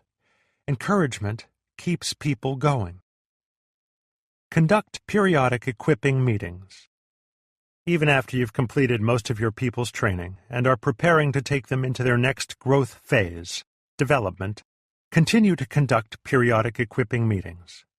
It helps your people stay on track, helps them keep growing, and encourages them to begin taking responsibility for equipping themselves. When I prepare an equipping meeting, I include the following. Good news. I always start on a positive note. I review the good things that are happening in the organization and pay particular attention to their areas of interest and responsibility. Vision. People can get so caught up in their day-to-day responsibilities that they lose sight of the vision that drives the organization. Use the opportunity of an equipping meeting to recast that vision. It will also give them the appropriate context for the training you are about to give. Content. Content will depend on their needs. Try to focus training on areas that will help them in the A priority areas, and orient the training on the people, not the lesson. Administration. Cover any organizational items that give people a sense of security and encourage their leadership. Empowerment. Take time to connect with the people you equip. Encourage them personally, and show them how the equipping session empowers them to perform their jobs better. They will leave the meeting feeling positive and ready to work. Improving a leader improves the organization. The entire equipping process takes a lot of time and attention, but its focus is long-term, not short-term. Rather than creating followers or even adding new leaders, it multiplies leaders. As I explained in the section on the 5-step process of equipping, it is not complete until the equipper and the new leader select someone for the new leader to train. It is only then that the equipping process has come full circle. Without a successor, there can be no success. Leaders who are equipping others have the greatest possibility of success, no matter what type of organization they're in. When a mentoring leader is dedicated to the equipping process, the whole level of performance within the organization rises dramatically. Everyone is better prepared to get the work done. More important, the best equipped people will be ready for the final growth stage that creates the very best leaders. Development. As Fred A. Mansky Jr. said, "The greatest leader is willing to train people and develop them to the point that they eventually surpass him or her in knowledge and ability." Chapter 6. How do I create the right environment? Mentoring leaders understand that it takes one to know one, show one, and grow one. Many organizations today fail to tap into their potential. Why? Because the only reward they give their employees is a paycheck. Successful organizations have leaders who do more than just give people a paycheck. They create an environment of encouragement that has the ability to transform people's lives. Once you have identified potential leaders, you need to begin the work of building them into the leaders they can become. To do this, you need a strategy. I use the BEST acronym as a reminder of what people need when they get started with my organization. They need me to B, believe in them, E, encourage them, S, share with them, T, trust them. The best mentoring leaders are encouragers. Encouraging benefits everyone. Who wouldn't be more secure and motivated when his leader believes in him, encourages him, shares with him, and trusts him? People are more productive when encouraged. Even more important, giving encouragement creates a strong emotional and professional foundation within workers who have leadership potential. Later, using training and development, a leader can be built on that foundation. The process of building up leaders involves more than just encouragement. It also includes modeling. In fact, the leader's major responsibility in encouraging those around him is modeling leadership, a strong work ethic, responsibility, character, openness, consistency, communication, and a belief in people. As 18th century writer Oliver Goldsmith once said, "People seldom improve when they have no other model but themselves to copy." We leaders must provide ourselves as the models to copy. Mark Twain once joked, "To do right is wonderful. To teach others to do right is even more wonderful, and much easier." I have a corollary to Twain's idea. To lead others to do right is wonderful. To do right and then lead them is more wonderful, and harder. Like Twain, I recognize that the self-disciplines of doing right and then teaching others to do right are made difficult by human nature. Everyone can find excuses for not giving to those around them. Great leaders know the difficulties and encourage their people anyway. They know that there are people who will respond positively to what they give, and they focus on those positive results. Create an environment of growth. Here are the things I have found a mentoring leader must do to encourage the potential leaders around him. Choose a leadership model for yourself. As mentors, you and I are first responsible for finding good models for ourselves. Give careful thought to which leaders you will follow because they will determine your course. I have developed 6 questions to ask myself before picking a model to follow. Does my model's life deserve a following? This question relates to the quality of character. If the answer is not a clear yes, I have to be very careful. I will become like the people I follow, and I don't want models with flawed character. Does my model's life have a following? This question looks at credibility. It is possible to be the very first person to discover a leader worth following, but it doesn't happen very often. If the person has no following, he or she may not be worth following. If my answer to either of the first 2 questions is no, I don't have to bother with the other 4. I need to look for another model. What is the main strength that influences others to follow my model? What does the model have to offer me? What is his best? Also note that strong leaders have weaknesses as well as strengths. I don't want to inadvertently emulate the weaknesses. Does my model produce other leaders? The answer to this question will tell me whether the model's leadership priorities match mine in regard to developing new leaders. Is my model's strength reproducible in my life? If I can't reproduce his strength in my life, his modeling will not benefit me. For instance, if you admire Shaquille O'Neal's ability as a basketball center, but you're only 5 feet 9 inches tall and weigh 170 pounds, you're not going to be able to reproduce his strengths in the basketball arena. Find appropriate models, but strive for improvement. Don't be so quick to say that a strength is not reproducible. Most are. Don't limit your potential. If my model's strength is reproducible in my life, what steps must I take to develop and demonstrate that strength? You must develop a plan of action. If you only answer the questions and never implement a plan to develop those strengths in yourself, you are only performing an intellectual exercise. The models we choose may or may not be accessible to us in a personal way. Some may be national figures, such as a president, or they may be people from history. They can certainly benefit you, but not the way a personal mentor can. Build trust. I have learned that trust is the single most important factor in building personal and professional relationships. Warren Bennis and Burton Annis call trust the glue that binds followers and leaders together. Trust implies accountability, predictability, and reliability. More than anything else, followers want to believe in and trust their leaders. They want to be able to say, "Someday I want to be like him or her." If they don't trust you, they cannot say it. People first must believe in you before they will follow your leadership. Trust must be built day by day. It calls for consistency. Some of the ways a leader can betray trust include breaking promises, gossiping, withholding information, and being two-faced. These actions destroy the environment of trust necessary for the growth of potential leaders. And when a leader breaks trust, he must work twice as hard to regain it.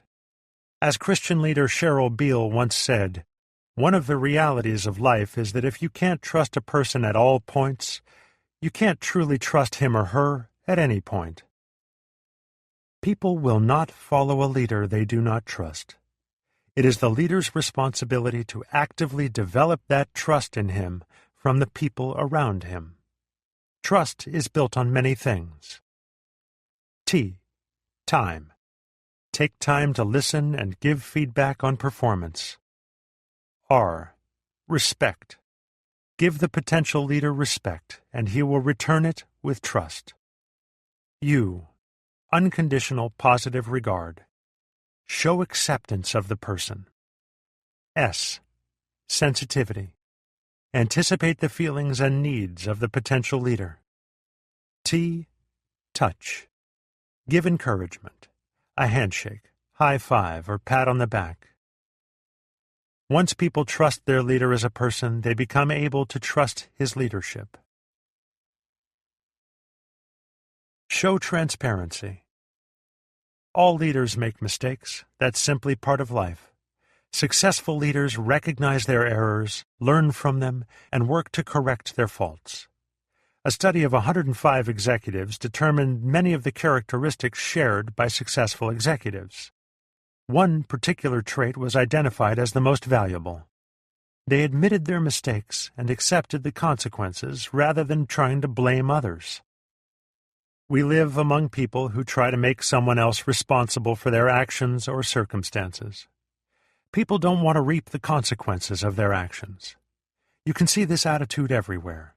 Television advertisements invite us daily to sue even if you were at fault in an accident, or declare bankruptcy to avoid creditors. A leader who is willing to take responsibility for his actions and be honest and transparent with his people is someone they will admire, respect, and trust. That leader is also someone they can learn from. Offer time. People cannot be encouraged from a distance or by infrequent short spurts of attention. They need you to spend time with them. Planned time, not just a few words on the way to a meeting. I make it a priority to stay in touch with the leaders I'm developing in my organization. I plan and perform training sessions for my staff. I schedule one-on-one time for mentoring, and I schedule meetings where team members can share information. Often I'll take a potential leader to lunch. I frequently check with my people to see how their areas of responsibility are progressing and give assistance if needed. We live in a fast-paced, demanding world, and time is a difficult thing to give. It is a leader's most valuable commodity. Peter Drucker wrote, "Nothing else, perhaps, distinguishes effective executives as much as their tender, loving care of time." Time is valuable, but time spent with a potential leader is an investment. When you give of yourself, it benefits you, the organization, and the receiver. Believe in people.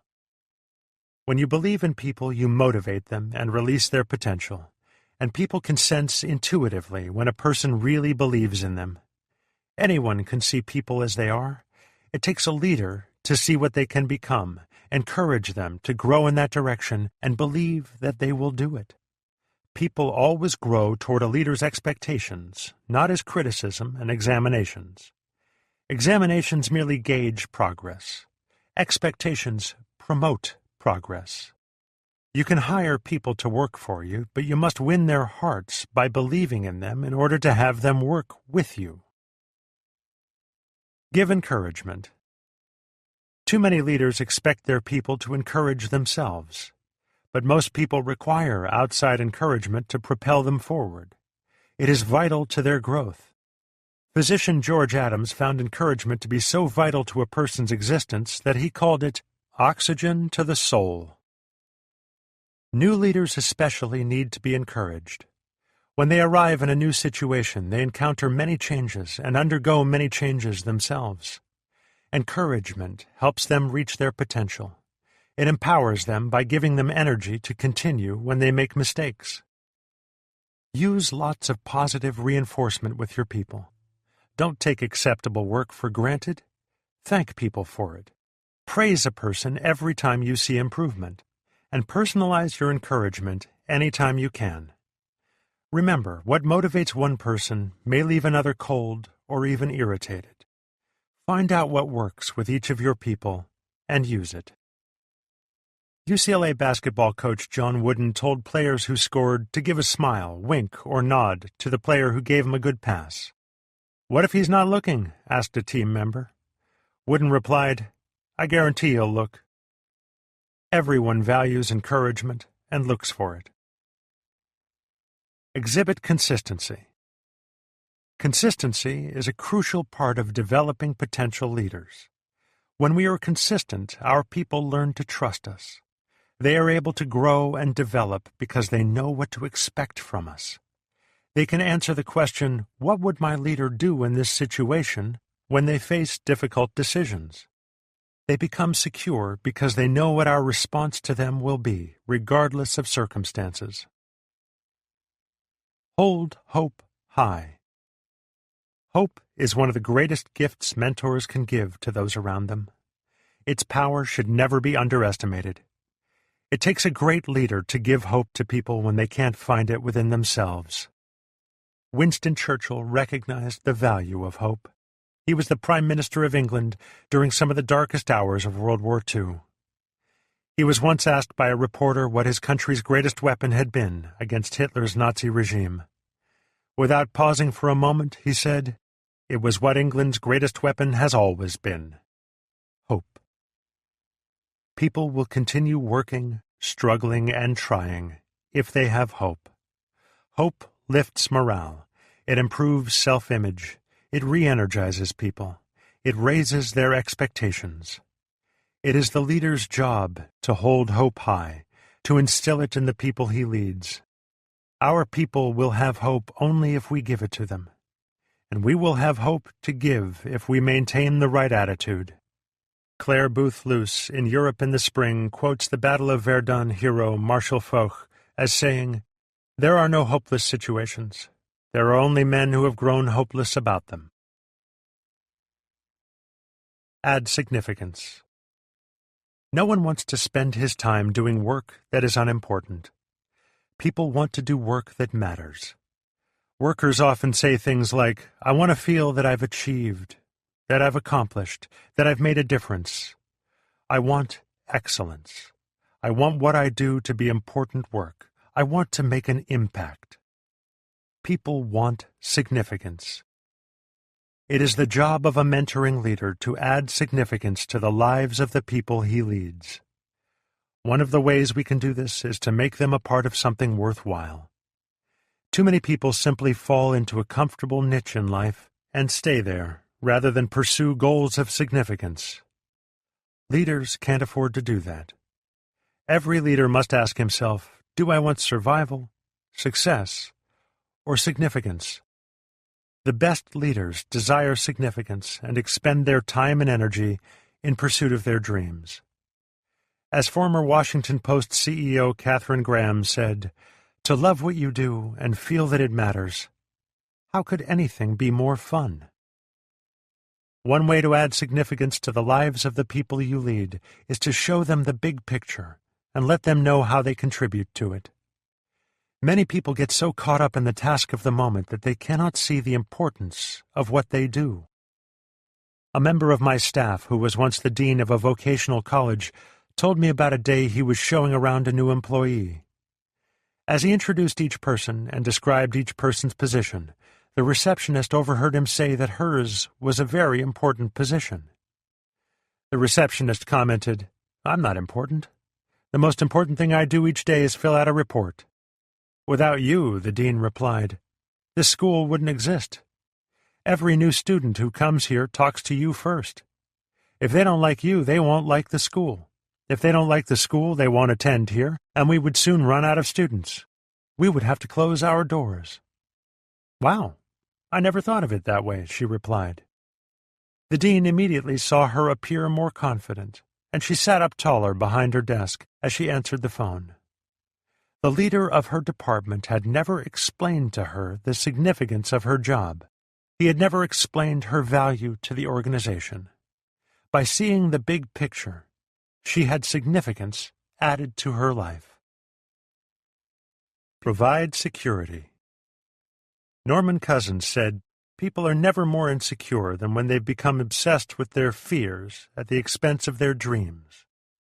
People who focus on their fears don't grow. They become paralyzed.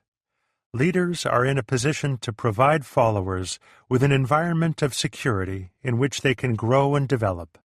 A potential leader who feels secure is more likely to take risks, try to excel, break new ground, and succeed. Mentoring leaders make their followers feel bigger than they are.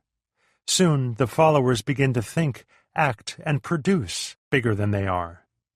Finally, they become what they think they are. Henry Ford once said, "One of the great discoveries a man makes, one of his great surprises, is to find he can do what he was afraid he couldn't do."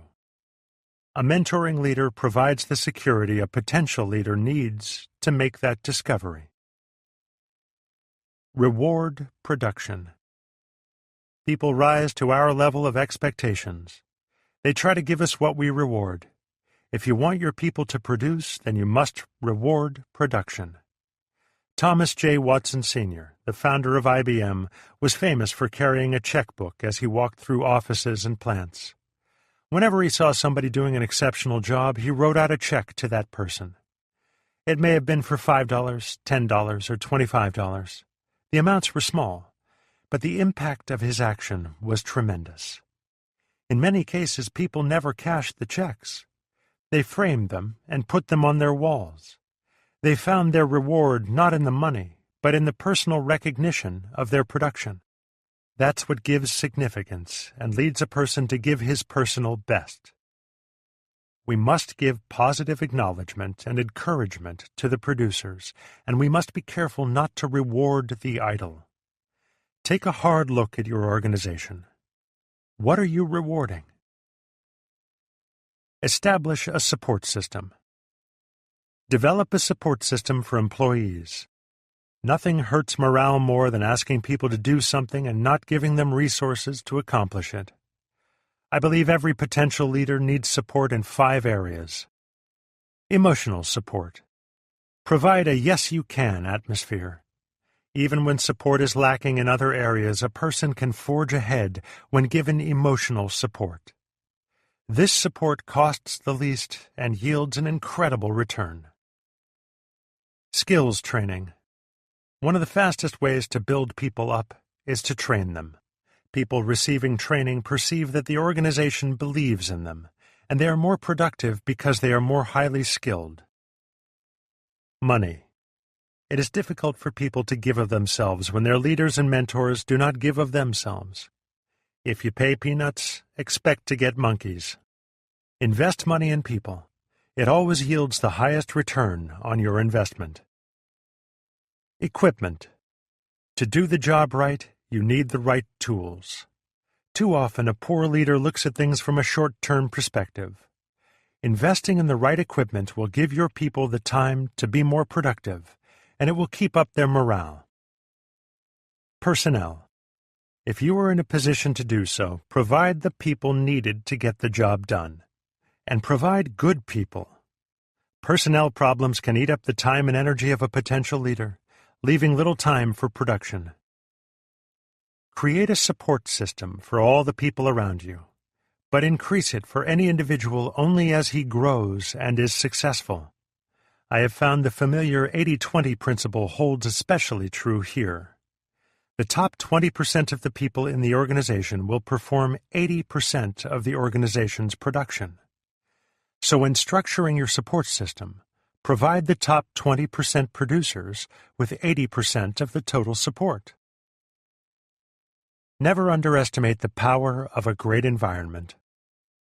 People who live in a supportive and encouraging environment are more likely to succeed. Tom Getty of Central and Southwest Services gives a wonderful illustration of what can happen in such an environment where everyone desires to succeed. Draw an imaginary line on the floor and put one person on each side. The purpose is to get one person to convince the other, without force, to cross the line. U.S. players almost never convince one another, says Getty, but Japanese workers do. They simply say, "If you'll cross the line, so will I." They exchange places, and they both win.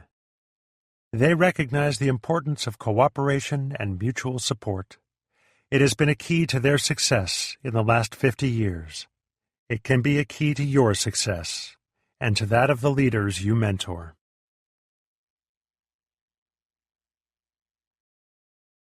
Part 3. Taking People Higher. Chapter 7. How do I help them become better people? Focus on improving the person, not just the work he gets done. When you equip people, you teach them how to do a job. Development is different. When you develop people, you are helping them improve as individuals. You are helping them acquire personal qualities that will benefit them in many areas of life, not just their jobs. When you help someone to cultivate discipline or a positive attitude, that's development. When you teach leadership, that's development. What I've found is that many leaders don't have a developmental mindset. They expect their employees to take care of their developmental needs on their own. What they fail to realize, however, is that development always pays higher dividends than equipping because it helps the whole person and lifts him to a higher level. Dedicate yourself to developing others. Personal development of your people is one of the most important things a mentoring leader will ever do. Though development is harder to do than equipping, it is well worth the price. Here's what you need to do as you get started. Number 1. See development as a long-term process. Equipping is usually a fairly quick and straightforward process. Many people can learn the mechanics of their job very rapidly, in a matter of hours, days, or months, depending on the type of work. But development always takes time. Why? Because it requires change on the part of the person being developed, and you just can't rush that. Like the old saying goes, it takes 9 months to produce a baby, no matter how many people you put on the job.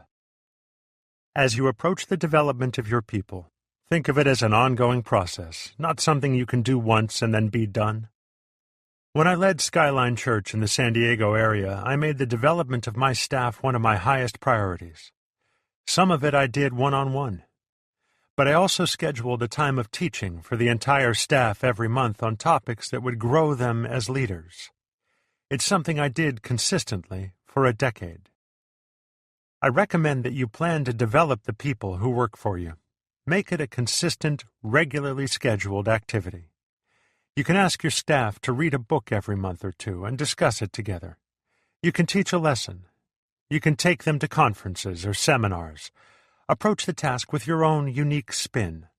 But know this, you cannot give what you do not have. In order to develop your staff, you must keep growing yourself. Number 2, discover each person's dreams and desires. When you equip people, you base what you do on your needs or those of the organization. You teach people what you want them to know so that they can do a job for you. On the other hand, development is based on their needs. You give them what they need in order to become better people. To do that well, you need to know people's dreams and desires. Walter Lippmann, founder of the New Republic, said, "Ignore what a man desires, and you ignore the very source of his power." Dreams are the generators of energy with your people. If they have high passion for their dreams, they have high energy. If you know what those dreams are and you develop them in a way that brings those dreams within reach, you not only harness that energy, but you also fuel it. Unfortunately, some leaders don't like to see others pursuing their dreams because it reminds them of how far they are from living their dreams. As a result, these types of leaders try to talk people out of reaching for their dreams, and they often do it using the same excuses and rationalizations they give themselves. If you have found yourself resenting the dreams of others and trying to talk them out of pursuing them, then you need to rekindle the fire you have for your own dreams and start pursuing them again. When a leader is learning, growing, and pursuing his own dreams, he is more likely to help others pursue their own. Number 3, lead everyone differently.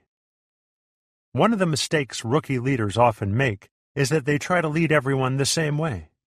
But let's face it, everyone doesn't respond to the same kind of leadership.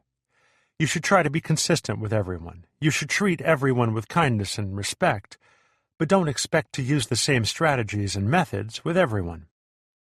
You have to figure out what leadership buttons to push with each individual person on your team. One person will respond well to being challenged. Another will want to be nurtured.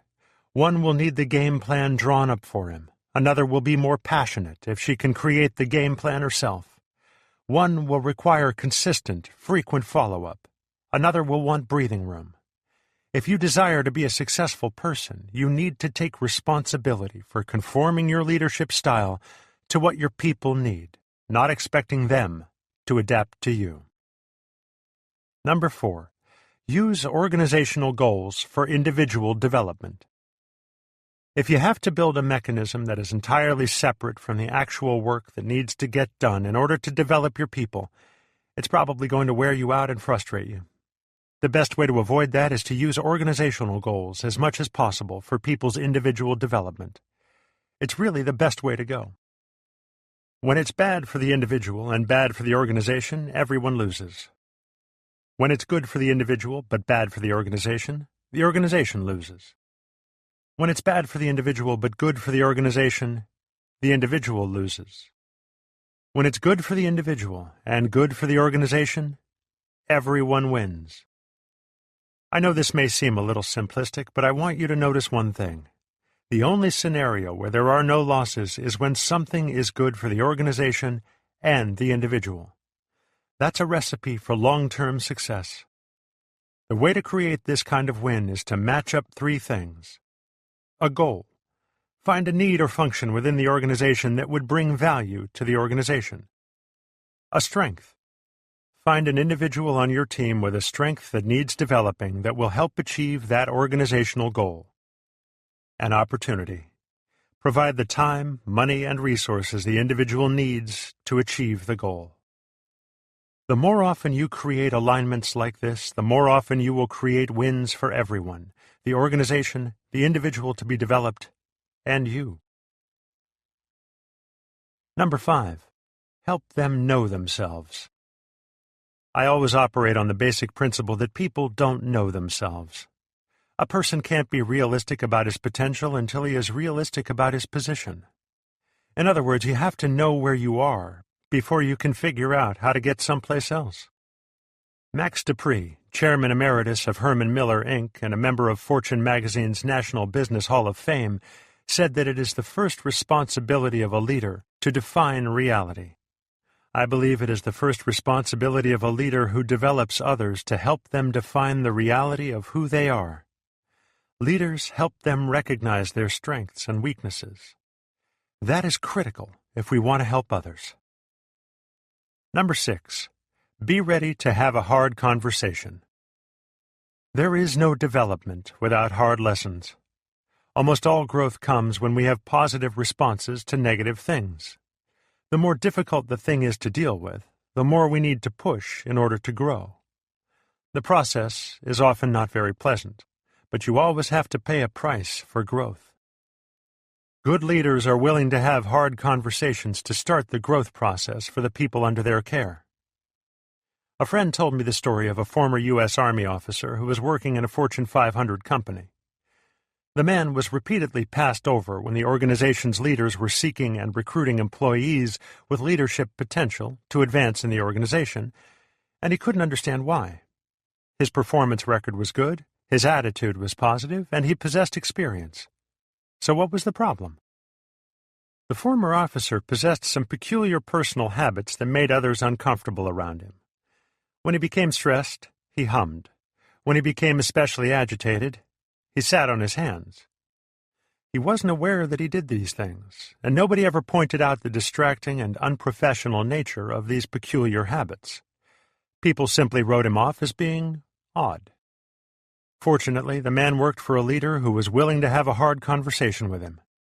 The leader made him aware of the problem. He broke the habit, and today he is a senior leader in that organization. When you don't want to have a difficult conversation, you need to ask yourself, is it because it will hurt them or hurt me? If it is because it will hurt you, then you're being selfish. Good leaders get past the discomfort of having difficult conversations for the sake of the people they lead and the organization. The thing you need to remember is that people will work through difficult things if they believe you want to work with them. Number 7. Celebrate the right wins. Leaders who develop others always want to help their people get wins under their belts, especially when they are just starting out. But a strategic win always has greatest value. Try to target wins based on where you want people to grow and how you want them to grow. That will give them extra incentive and encouragement to go after the things that will help them improve. It really does matter how you set up these wins. A good win is one that is not only achieved but also approached in the right way. If someone you're leading goes about an activity all wrong but somehow gets the right results and you celebrate it, you're setting up that person to fail. Experience alone isn't a good enough teacher. Evaluated experience is.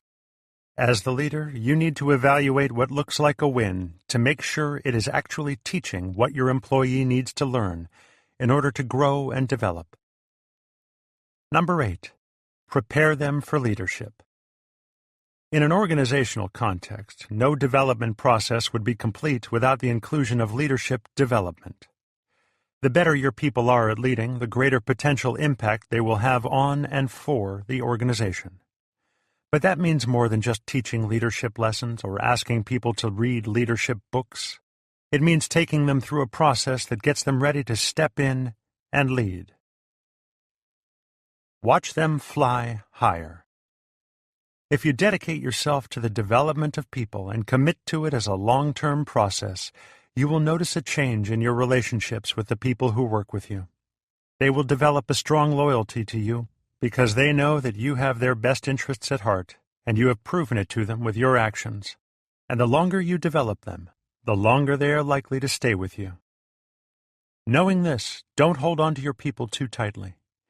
Sometimes the best thing you can do for people is to let them spread their wings and fly. But if you have been diligent in the development process and helped them to pass on what they've learned, someone else will step up and take their place. When you continually develop people, there is never a shortage of leaders to build the organization and help you carry the load. Chapter 8. What should I do if they pass me by? There is no greater accomplishment for mentors than when people they develop pass them by. I was very fortunate early in my career. I've known since I was 4 years old what I wanted to do in life, and I grew up in a home with a father who was experienced and successful in the profession in which I would follow him.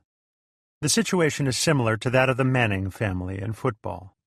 Successful NFL quarterbacks Peyton and Eli Manning grew up in the home of Archie Manning, who played for the New Orleans Saints. As a result, they had a jump start in football that 99% of other kids didn't. In addition to the experiences and exposure I received from just being around my father, I benefited from his strong leadership and mentoring. He was very strategic in my development, identifying and encouraging my strengths early. He sent me to several Dale Carnegie seminars before I had graduated from high school, directed my growth through extensive reading, and took me to see and meet some of the great preachers of the era. The advantages I received are too many to list. I am truly grateful for all of them.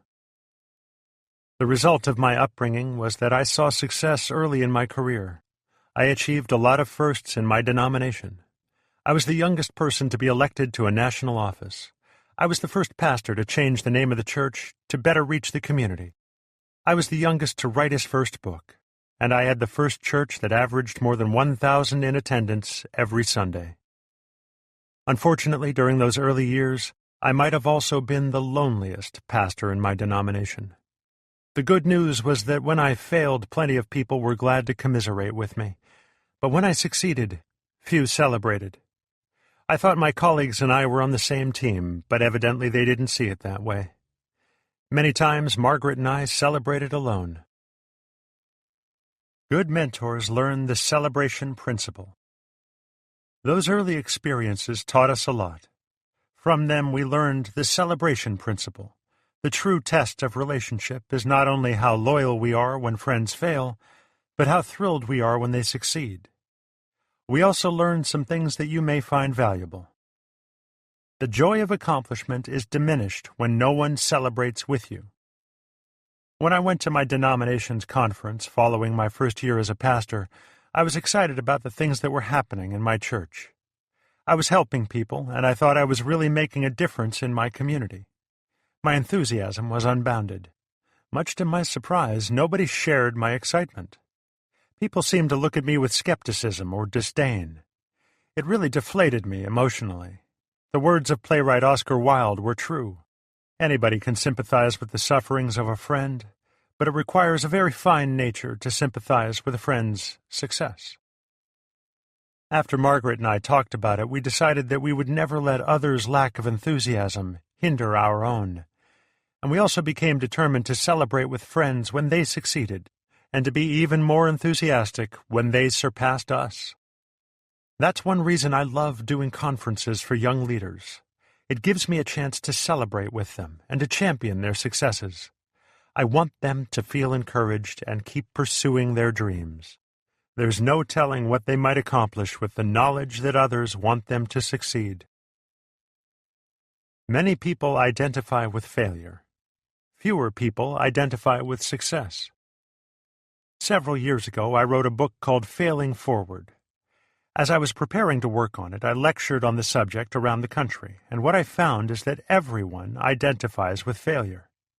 In fact, when I told people that they needed to learn how to use their mistakes as stepping stones for success by failing forward, the reaction of the audience was audible. They wanted to learn how to fail forward. What I've discovered over the years of working with people is the following.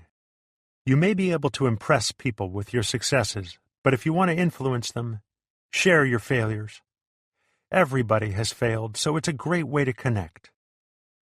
The problem is that because people so readily identify with failure, they sometimes have a hard time connecting with success. And if they don't identify with success, they may resent it.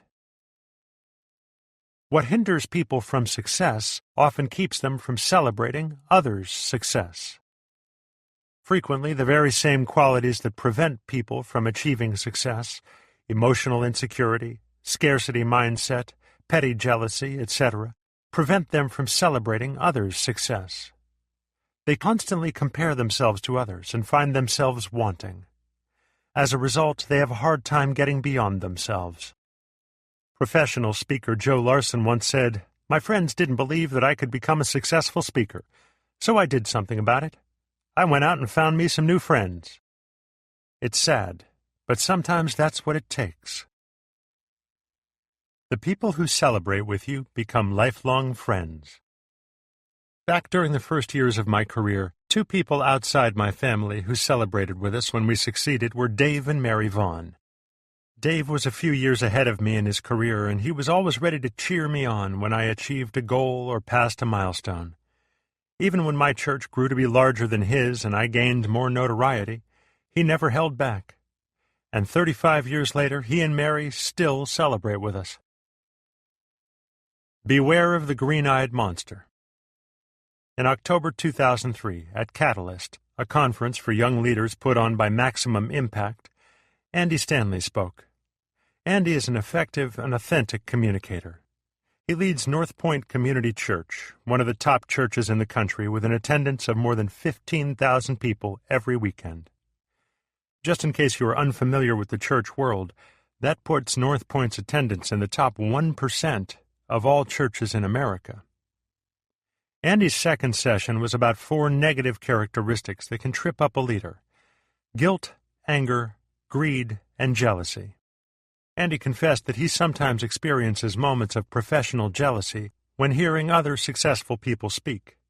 He said, "I have to make an extra effort to celebrate the success of other people who do what I do." That potential for jealousy extends even to Andy's closest friends, including Louis Giglio, who directs Choice Resources. Andy explained, "Louis and I have been friends since the 6th grade. We met at youth camp under a bunk bed while seniors battled it out above our heads. Louis is just a phenomenal communicator. When I announce at our church that Louis Giglio is going to be speaking next week, they all start clapping and we have high attendance Sunday. And then for 4 or 5 days the rest of the week, everyone's going, 'Oh, Louis, Louis, Louis.'" Andy went on to tell how Louis always teaches to capacity crowds at his events and delivers outstanding material. And every time Andy hears him speak, tiny pangs of jealousy threaten to rear their ugly heads. Such feelings could destroy Andy and Louie's relationship, and that relationship is deep. Not only do they sometimes work together, but their families are close, and they even go on vacations together. How does Andy handle the envy he feels? By celebrating Louie's accomplishments. When Louis delivers a great message, Andy goes out of his way to praise him and celebrate with him, and Louis does the same with him. Andy said, "It's not enough to think it. I have to say it, because that's how I cleanse my heart. Celebration is how you defeat jealousy." Become a party starter. Andy isn't alone. If most people were honest, they would admit to feelings of jealousy or envy when they witness others' success, even when the people succeeding are close friends or individuals they've mentored. I know I've fought feelings of jealousy. Haven't you? So how do you learn to celebrate with others instead of ignoring or undermining them? Start by doing these 4 things. Number 1, realize it's not a competition. It's impossible to do anything of real significance on your own. It's very difficult to achieve success without help. And even if you do become successful, you won't enjoy it without friends. Life is better in a community of people you love, and who also love you. When I reflect on the value of community, many thoughts come to mind. My success can be achieved only with others. My lessons can be learned only from others. My weaknesses can be strengthened only by others. My servanthood can be tested only under others' leadership. My influence can be compounded only through others. My leadership can be focused only on others. My best can be given only to others. My legacy can be left only for others, so I should commit myself to and celebrate with others. Other people have an impact on every aspect of life. Most of the time I choose with my attitude whether that impact is positive or negative. Entertainer Bette Midler said, "The worst part of success is trying to find someone who is happy for you." Don't look at your friends, family, and teammates as competition. Be the rare kind of person who is happy when others succeed. Number 2, celebrate when others see success. Not everyone views success the way you do. When it comes to the celebration principle, you must be willing to look at things from other people's point of view. What are their dreams? What goals have they set? What battles are they fighting? When they achieve something that is important to them, then celebrate. And be especially careful when a friend accomplishes something that you've already achieved and perhaps find to be old hat. Be sure to celebrate with enthusiasm. Never steal another person's thunder. Number 3, celebrate successes others don't yet see. Sometimes people make great strides and aren't even aware of it. Have you ever started to diet or exercise and after a while felt that you were struggling, only to have a friend tell you how good you look? Or haven't you worked on a project and felt discouraged by your progress, but had someone else marvel at what you accomplished? It is inspiring and makes you want to work that much harder. If you haven't had a friend do that for you, then you may need some new friends, people who practice the celebration principle. And you should definitely celebrate the successes of the people you mentor that may be unseen by others. Number 4, celebrate most with those closest to you. The closer people are to you, and the more important the relationship, the more you ought to celebrate. Celebrate early and often with those closest to you, especially with your spouse and children if you have a family. It's usually easy to celebrate victories on the job or in a hobby or sport, but the greatest victories in life are the ones that occur at home. My friend Dan Ryland says, "A genuine friend encourages and challenges us to live out our best thoughts, honor our purest motives, and achieve our most significant dreams." That's what we need to do with the important people in our lives. I have a confession to make. I haven't always been a practicer of the celebration principle at work. I've always done fairly well celebrating at home, but in the early years of my career I was very competitive. I was driven to achieve, and I was very aware of where I was ranked in comparison with my colleagues. I took secret joy in watching my progress as I rose in those ranks. But as I progressed toward the top, something happened. The achievement of my goals wasn't as rewarding as I expected it to be. I felt that something was missing. In the late 1980s and early 1990s, I finally began to change. When I turned 40, I realized that to accomplish my goals, I would need the help of others. I began to more aggressively develop my employees to lead. At first, my motives were somewhat selfish, but as I helped others to succeed, I found that it brought me great joy, regardless of whether it benefited me personally. What I discovered is that the journey is a lot more fun if you take somebody with you. It's hard to have that perspective if your own success is the only thing you celebrate. If you want others to succeed alongside you, then you must encourage them, mentor them, and celebrate their successes. Not only does it give them the incentive to keep striving for their dreams, but it also helps them enjoy the journey along the way. As I began reaching out and celebrating others' successes, I found that the success of others brought me more joy than my success. Now I try to celebrate with as many people as I can, not just my family, friends, and closest colleagues, but also the people farther outside my circle. The more people I can encourage and help to succeed, the better I like it. If you help enough people, the party never stops. You've been listening to the audio production of Mentoring 101.